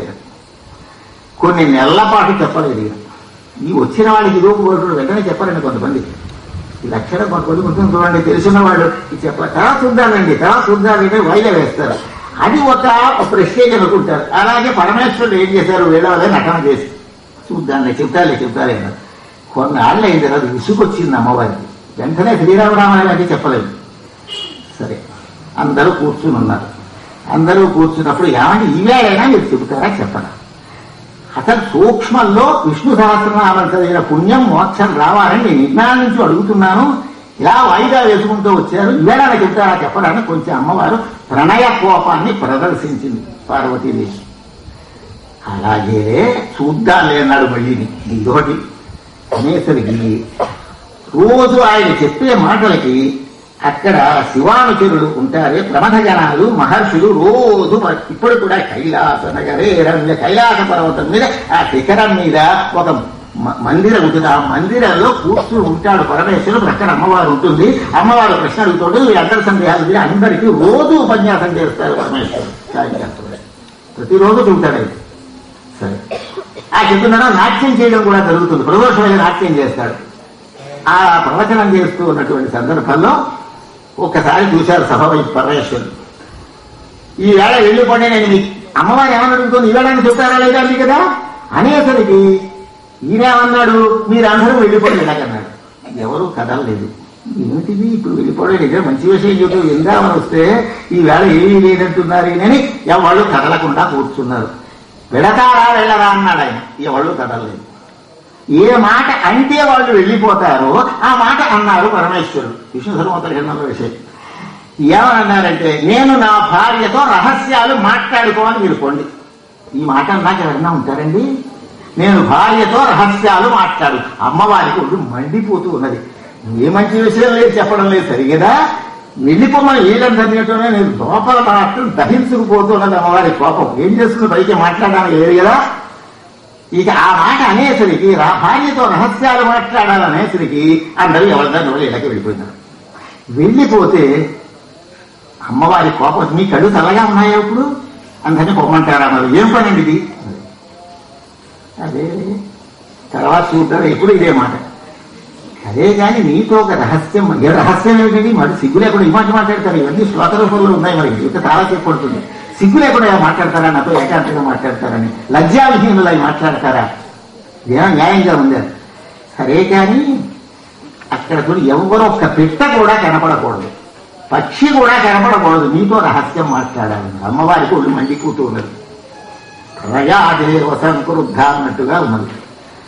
చూసింది అమ్మవారు. చూస్తే ఎవరో ఒక పెట్ట కూడా లేదు, పక్షి కూడా లేదు అక్కడ. ఇదిలా ఉండగా ఈ ఇద్దరు ఇంటికి వెళ్ళిపోయారు కదని ఒకడు మాత్రం ఇంటికి వెళ్లకుండా ఏం చేశాడంటే వీళ్ళు ఏం రహస్యం చెప్పుకుంటారో వినాలని గుర్తుకుంటుంది వాడికి. అందులో ఒకడు ప్రవహజనాల్లో ఒకడు. వాడు ఏం చేశాడంటే పెద్ద ఆకు ఉన్నది, వారికి ఆకు ఏదో ఆకు చాటుని చేరాడు. చేరితే ఎలా చేరాడు? చిలుక రూపంలో చేరాడు. చిలుకగా ఉండి అమ్మవారి కూడా ఉన్నారు. ఎక్కడైనా ఏమైనా ఉందో, ఎక్కడ ఏదైతే చెట్ల ఆకులు తప్ప నాకేం కనపడడం లేదండి. కానీ చిలక అయినప్పుడు ఏమవ్వాలి? ముక్కు ఎర్రగా ఉంటే ఎర్రని ముక్కు కనపడితే చిలుకని తెలియాలి కదా. అది గమనించలేదా పార్వతీ అమ్మవారు చిలుక ఉందని ఇక్కడని? కానీ ఆనాటికి చిలుక ముక్కు కూడా ఆకుపచ్చగా ఉండేది.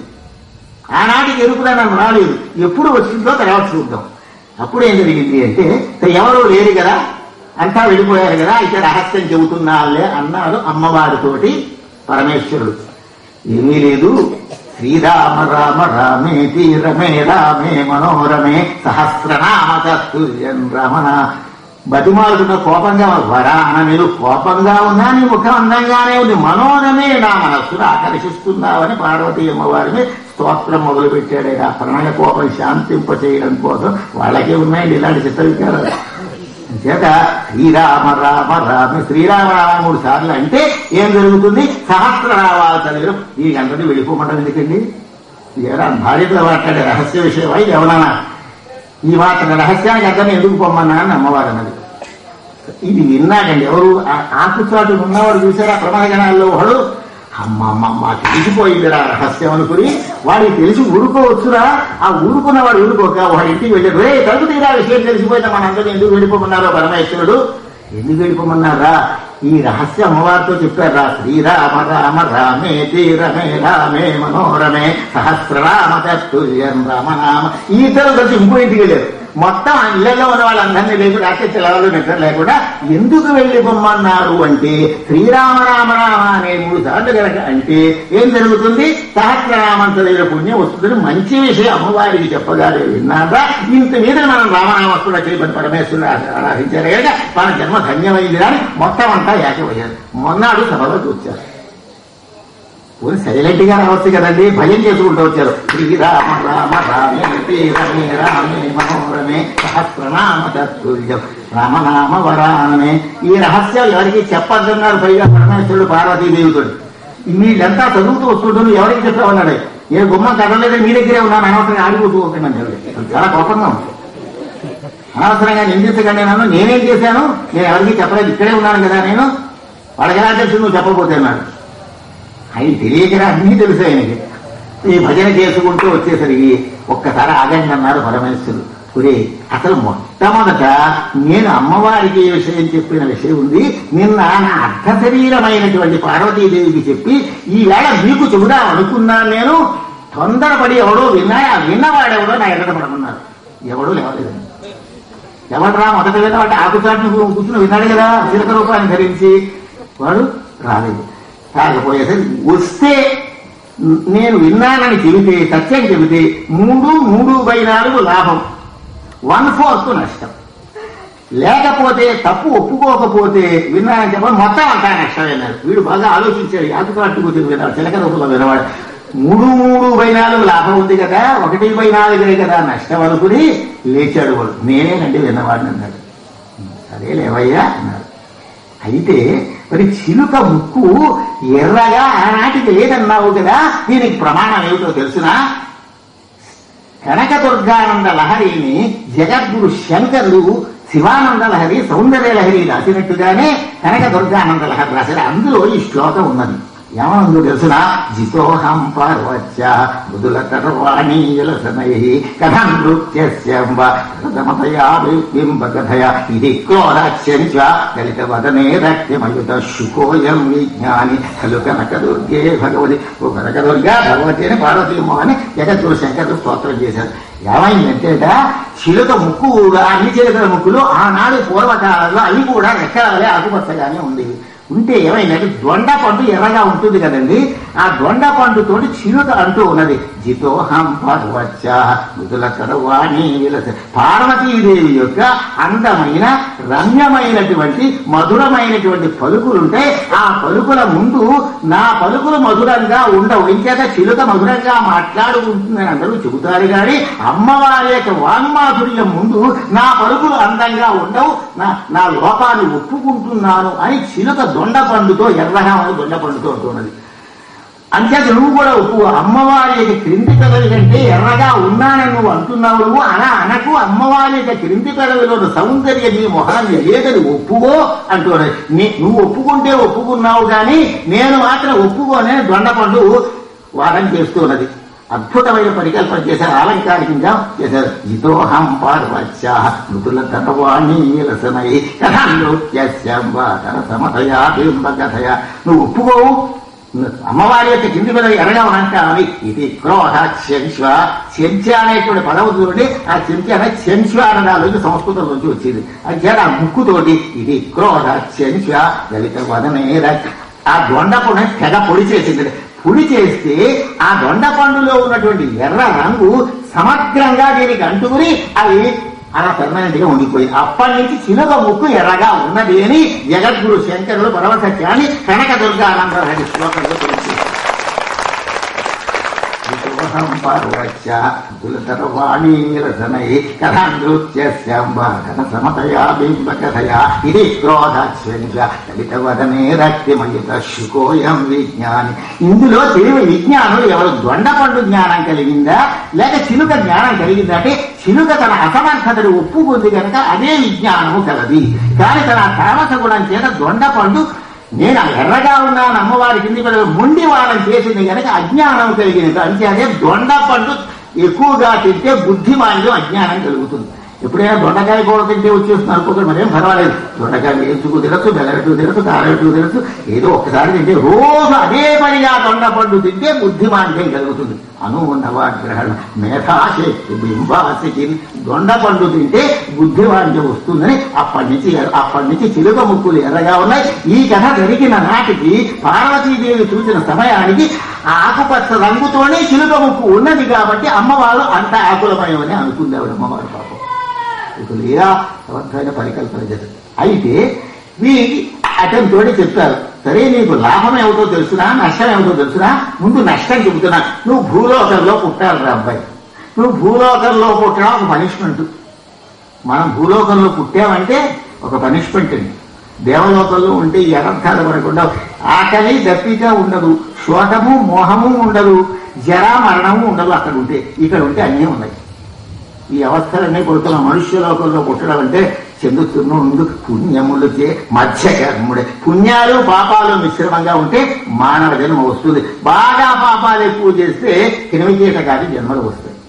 అంటే అంతవరకు మనుష్య జన్మ ఎత్తాగానే ఈ మధ్య రకంలో ఉన్న మనం జ్ఞానం తెచ్చుకుని భగవత్ సేవ చేసి భాగవత ధర్మాన్ని తెలుసుకుని అనుష్ఠిస్తే పరమేశ్వరానుగ్రహాన్ని పాత్రలో దివ్యత్వ బ్రహ్మత్వాన్ని మనం పొందడానికి అవకాశం ఉంటుంది కనుక జంతువునర జన్మ దుర్లభం. మనుష్య జన్మ శ్రేష్టమైనది అని కూడా మనం చెప్పారు. సద్వినియోగం చేసుకుంటే శ్రేష్టమైనది, లేకపోతే సుఖభోగాల కోసమే ఖర్చు పెట్టుకుంటే ఉపయోగం. పరమేశ్వర సేవకి అంకితం చేసుకుంటే అప్పుడు. కనుక నువ్వు భూలోకంలో పుట్టాలి. లాభమేమిటో తెలుసునా? నువ్వు భూలోకంలో పుట్టినప్పటికీ తత్వజ్ఞాన సంపన్నుడమై ఉంటావు. భూలోకంలో ఉండేటువంటి పాప పంకిలము నీకు అంటుకోకుండా ఉంటుంది. అలా అభ్యనుజ్ఞ ఇచ్చారు శంకరుడు. అతడే సుఖయోగీయుడై అవతరించాడు. ఎక్కడ మరి వ్యాసువారి భార్య లేదు కదా, అరణి మంథనం అనేది ఒక ఇదిగా ఉంటుంది. దాంతో అరణిని మధిస్తారు. ఆ అరణిని మధించేటప్పుడు అరణి జనించినాడు, అరణిలో నుంచి యజ్ఞం అంటే అగ్నిహోత్రాన్ని ఆవిర్భవించేసే ఒక పాత్ర, శ్రౌతాగ్నిని ఆవిర్భవింపజేసే ఒక పాత్ర అది. ఆ కర్ర పాత్ర, దాన్ని రాపాడిస్తే అగ్ని వస్తుంది. ఆ అగ్నితోటి హోమం చేయాలి. అంతేగాని మన మ్యాచ్ బాక్స్ తో వెలిగించుకుంటే పనికిరాదు. లౌకికాయనికి అయితే ఇది సరిపోతుంది. కానీ యజ్ఞంలో శ్రౌతాన్ని ఉపయోగించేటప్పుడు అంటే అలాంటి వాటికి మంథనంతో మధించి ఆ అరణిలోకి ఉద్భవమైనటువంటి అగ్నిహోత్రాన్ని ఉపయోగించాలి. అప్పుడు అగ్నిహోత్రం ప్రజ్వలిస్తే యాతుల వాడికి ఏ అభిలాష కలిగింది? అరే, ఈ అగ్నిహోత్రంలో ప్రజ్వలిస్తున్న అగ్నిహోత్రుడు ఎలా ఉన్నాడో అటువంటి కుమారుడు నాకు కలిగితే బాగుండును అని అభిలాష కలిగిన కారణంగా ఆయన కోరిక సఫలీకృతం చేయడం కోసమని ఆ ఈశ్వరుని చేత పంపబడినటువంటి ఆ 3/4 లాభం ఉంటుందన్నాడు. ఆ ప్రమాణగణాలు అవుతా అతను ఇందులోంచి కూడా ఆవిర్భవించాడు. ఆవిర్భవిస్తే అతని జనించినాడు, తన యంత్రన విద్యత నేర్చినాడు. ఆ విధంగా త్రిశుకుల వారు అంతరించారు. ఎందుకంటే భాగవతం చెప్పడం కోసం. ఇంతకీ ఏమిటంటే భగవంతుడు శ్రీమన్నారాయణ ఎందుకు అవతరింపచేశాడండి? భాగవతం చెప్పడం కోసం. చూసారా, మనకి ఉపకారం కలిగించడం కోసం. ఈశ్వరుడి దగ్గర ఉండేవాడికి వింటే విన్నావురా మంచి మాటే అనొచ్చు కదా. ఏదో ఒక నిమిత్తం దొరకాలి. ఆ నిమిత్తం ద్వారా ఏం చేయాలి? మనందరినీ పవిత్రం చేయాలి. అందుకోసమని శాపం కాదు, అదొక వరం. ఆ వరం మనకి వరం. మనందరికీ భాగవతం తెలియజేయాలంటే ఎవరూ సమర్థులు లేరు. ఆ విధంగా అయోనిజుడుగా అరణి నుంచి ఆవిర్భవించినటువంటి అగ్నివలే తేజస్శాలి కిరణధారణ శక్తులు కలిగినటువంటి ఇహాముత్ర ఫలభోగ విరాగం కలిగినటువంటి మహానుభావుడు అవతరించి భాగవతం పరీక్ష మహారాజు చెబితే అది మనం చదువుకుంటున్నాం. అది ఇందులో ఉన్న విషయం. అటువంటి పుణ్యం మనకి దక్కిందని మనం చాలా అదృష్టవంతులు. పోతన గారి తర్వాత కాలంలో పుట్టావు. ఆయన పూర్వకాలంలో పుట్టిన వాళ్ళకి ఈ అదృష్టం ఉండి ఉండదు కదా. పోతన గారికి ముందుగా ఎప్పుడో పుట్టామనుకోండి, మనకి ఇప్పుడు పుట్టాను వెనకనే పోతన గారి భాగవతామృతాన్ని ఆస్వాదించే భాగ్యం మనందరికీ కలిగింది. మనం చాలా అదృష్టవంతులం. ఇంతకీ ఒక్క విషయం ఉన్నది. ఈయన ఈ శ్రీశుకుల వారి యొక్క విశేషం ఒకటి చెప్పి దాంతో కొంచెం 5 నిమిషాలు ఎక్కువైనా చూద్దాం. ఏమవుతుందంటే, ఈయన ఒకప్పుడు జనకుడి దగ్గరికి వెళ్ళాడు. ఇది భాగవతంలో ఉండదు, దేవీ భాగవతంలో ఉంటుంది. అది కూడా చాలా మంచి గ్రంథం. దేవీ భాగవతం కూడా అమ్మవారి తత్వాన్ని తెలిసి అందులో చెబుతున్నాను. జనక మహారాజు దగ్గరికి వెళ్ళామన్నారు వేదవ్యాసుల వారు. సరే, ఆ పూర్వగ్రంథం అక్కర్లేదు. వెళ్ళి ఏం చేశాడంటే, రాజ్యం చేసే రాజు మోక్షాన్ని పొందాడా? అతడి మోక్ష ప్రాప్తి గారు నాకు జ్ఞానోపదేశం చేస్తాడా? నేను అతని దగ్గర వెళ్ళక్కర్లేదు అనుకున్నాడు. కానీ తండ్రి గారి యొక్క శాసనం, వ్యాసుల వారి యొక్క శాసనాన్ని పాటించాలి గనక, పితృభక్తి తత్పరుడు గనక మిథిలా నగరానికి అంటే రామచంద్రమూర్తికి కన్య ఇచ్చినటువంటి ఆ జనక మహారాజు కాదు, ఆ వంశంలో పుట్టిన జనకుడు ఆయన. ఆ వంశంలో అందరికీ జనకుడు, ద్వాపర యుగంలో జనకుడు. అక్కడికి వెళ్ళాడు. వెళితే ఆ జనక మహారాజుతోటి వాదన చేశాడు. నువ్వు మోక్షం పొందుతావుటయ్యా, కటుతిక్తాండ కషాయ భేదములెరుంగన్రావో, ఇష్టార్థలంపట భావంబును పొందవో, కడు అరణ్యంబైన వస్తు క్రియాఘటనం హేయతగంతకుంటివో, జాగ్రత్సప్రసుక్షాదులందకులే మగ్నతనందకుంటివో, తురీయానందంబు నీకొప్పురే. ఏమిటి? నీకు రాజ్యం చేసి వాడు ఏదైనా పదార్థం పెడితే ఇందులో ఉప్పు ఎక్కువైందంటావా, అందులో పంచదార ఎక్కువైందంటావా, తక్కువ అయితే తక్కువైందంటావా, ఇది వగరగా ఉందంటావా, ఇది చేదుగా ఉందంటావా, ఇంకో రకంగా నీకు మోక్షం వస్తుందా? రుచుల భేదం తెలిసినటువంటి నీకు మోక్షం ఎలా వస్తుందని జనకుడు అంతటి వాడిని తత్వజ్ఞాన సంపన్నుడి ప్రశ్న వేశారైన శ్రీశుకుల వారు. కటు తిక్త ఆమ కషాయ భేదములెరుంగన్ రావో. అది ఇలా నీ మెట్లు దర్శించేందుకు నీకు మోక్షం వస్తుందా? మా తండ్రి గారు చెప్పారు నీ మోక్షానికి అర్హుడు కాదన్నాడు. అదే అలాంటి పట్టింది. కటు తిక్త ఆమ్ల మోక్షం పొందడానికి అర్హుడు ఎవరంటే రుచి భేదము తెలియని వాడు. భేదం తెలియకుండా అజ్ఞానం వల్ల తెలియదు కాదు, అన్ని రుచుల్ని సమానంగా ఆస్వాదించగలిగిన మనస్తత్వము కలవాడు అని అంటాం. ఒక చిన్న విషయం చెబుతాను వినండి. మన దేశ చరిత్రలోది అది. గాంధీ గారు సబర్మతి ఆశ్రమంలో ఉన్నారు. అక్కడికి డాక్టర్ గారు ఆయన భార్య వచ్చారు. ఏమిటి వాళ్ళ సంకల్పం అంటే, ఆ గాంధీ గారికి ఎదురుగుండా కూర్చుని ఆయన ముఖం చూస్తూ మనం భోజనం చేయాలని ఆ దంపతుల యొక్క సంకల్పం. ఆ విధంగా వాళ్ళు కూర్చున్నారు. సరే, గాంధీ గారు ఎదురుగుండా కూర్చున్నారు. చరిత్ర ఇది చాలా ముఖ్యమైన విషయాలు చరిత్రలో. అయితే ఇంతట్లో ఏది ఆ వంటన చేసేవారు ఒక చక్కని ఒక కప్పు, స్పెషల్ కప్పు గాంధీ గారి దగ్గర ఉంచారు. ఆ కప్పులో ఏముందో తెలియదు. డాక్టర్ గారు భార్య అనుకున్నారు కదా, ఇదేమిటండి వలపక్షం, పంక్తిలో ఉన్నప్పుడు అందరికీ సమంగా పెట్టారు కదా, పైకి ఏమనలేదు, లోపల అనుకుంటుంది. ఆయనకు ఒక్కడికి స్పెషల్ గా కప్పులో ఏదో పదార్థం ఇచ్చి మనకి అది ఇవ్వకపోవడం బాగులేదు అని మనస్సులో అనుకున్నది డాక్టర్ గారు భార్య. అనుకుంటే ఇది గ్రహించారు మహానుభావులండి గాంధీ గారు. ఆయన యొక్క గొప్పతనం చూడండి. ఆయన ఏం చేశారంటే ఏం మాట్లాడకుండా ఇలా ఒక్కసారి ఇలా నడగి ఈ గిన్నె తన దగ్గర ఉన్న గిన్నె డాక్టర్ గారు భార్య దగ్గర ఆగింది. అమ్మయ్య వచ్చింది. ఇంకొక గిన్నె తీసుకొచ్చి గాంధీ గారి దగ్గర వంటన చేసేవాళ్ళు పెట్టారు. ఇది జరిగిన విషయం. గాంధీ గారు మహాత్ముడు ఎందుకు అయ్యాడు? ఆ స్వరాజ్యం జాతి చేత అంటే స్వరాజ్యం సంపాదించి పెట్టడం లౌకికం అది కాదు, మహత్తరమైన విషయం. ఆయన మహాత్ముడు అవడానికి ఒక విశేషం ఉన్నదని అనడం కోసం, భాగవత ధర్మం పూర్తిగా ఆ మహనీయుల్లో ఉందని చెప్పడం కోసం ఈ ఉదాహరణ అది చెప్పుకుంటున్నాం. ఏమైందంటే సరే ఉపక్రమించారు. గాంధీ గారు ఆ కప్పులో ఉన్న పదార్థాన్ని అవలేగా మామూలుగా ఆరగించేస్తున్నాడు. డాక్టర్ గారి భార్యది కప్పులో కప్పు మనకి ఆయన ఇచ్చారు కదా, ఇందులో పదార్థం విశేష రుచిగా ఉంటుందనుకుని అలా నోట్లో పోసేసుకుంటారు. పోసుకునేసరికి ఇంకా చేదెక్కిపోయి గాంధీ గారు చేదుని గమనించకుండా ఆయన మామూలు అన్ని పదార్థాలు తిన్నట్టుగా పంచదార తిన్నట్టే అది తినేశాడు ఆయన.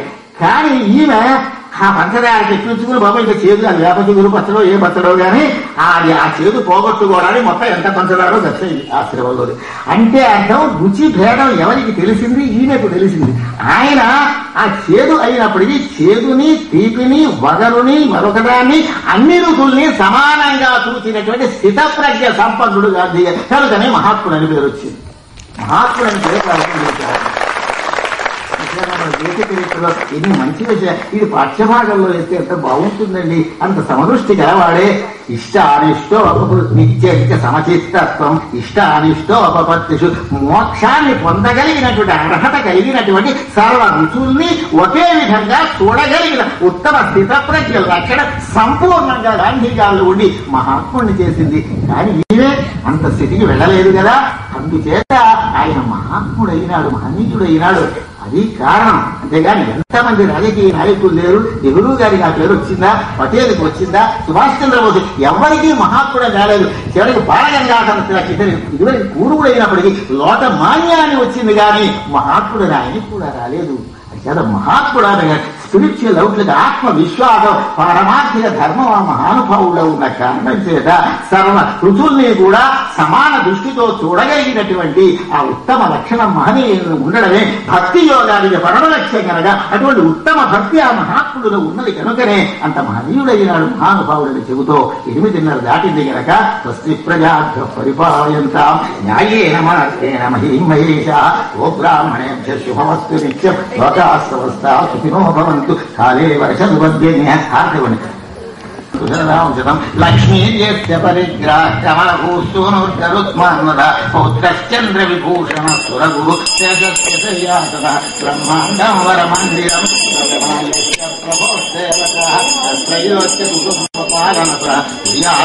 మంగళం మంగళం కోసనే మహనీయమాత్మనే చక్రవర్తి రూపాయ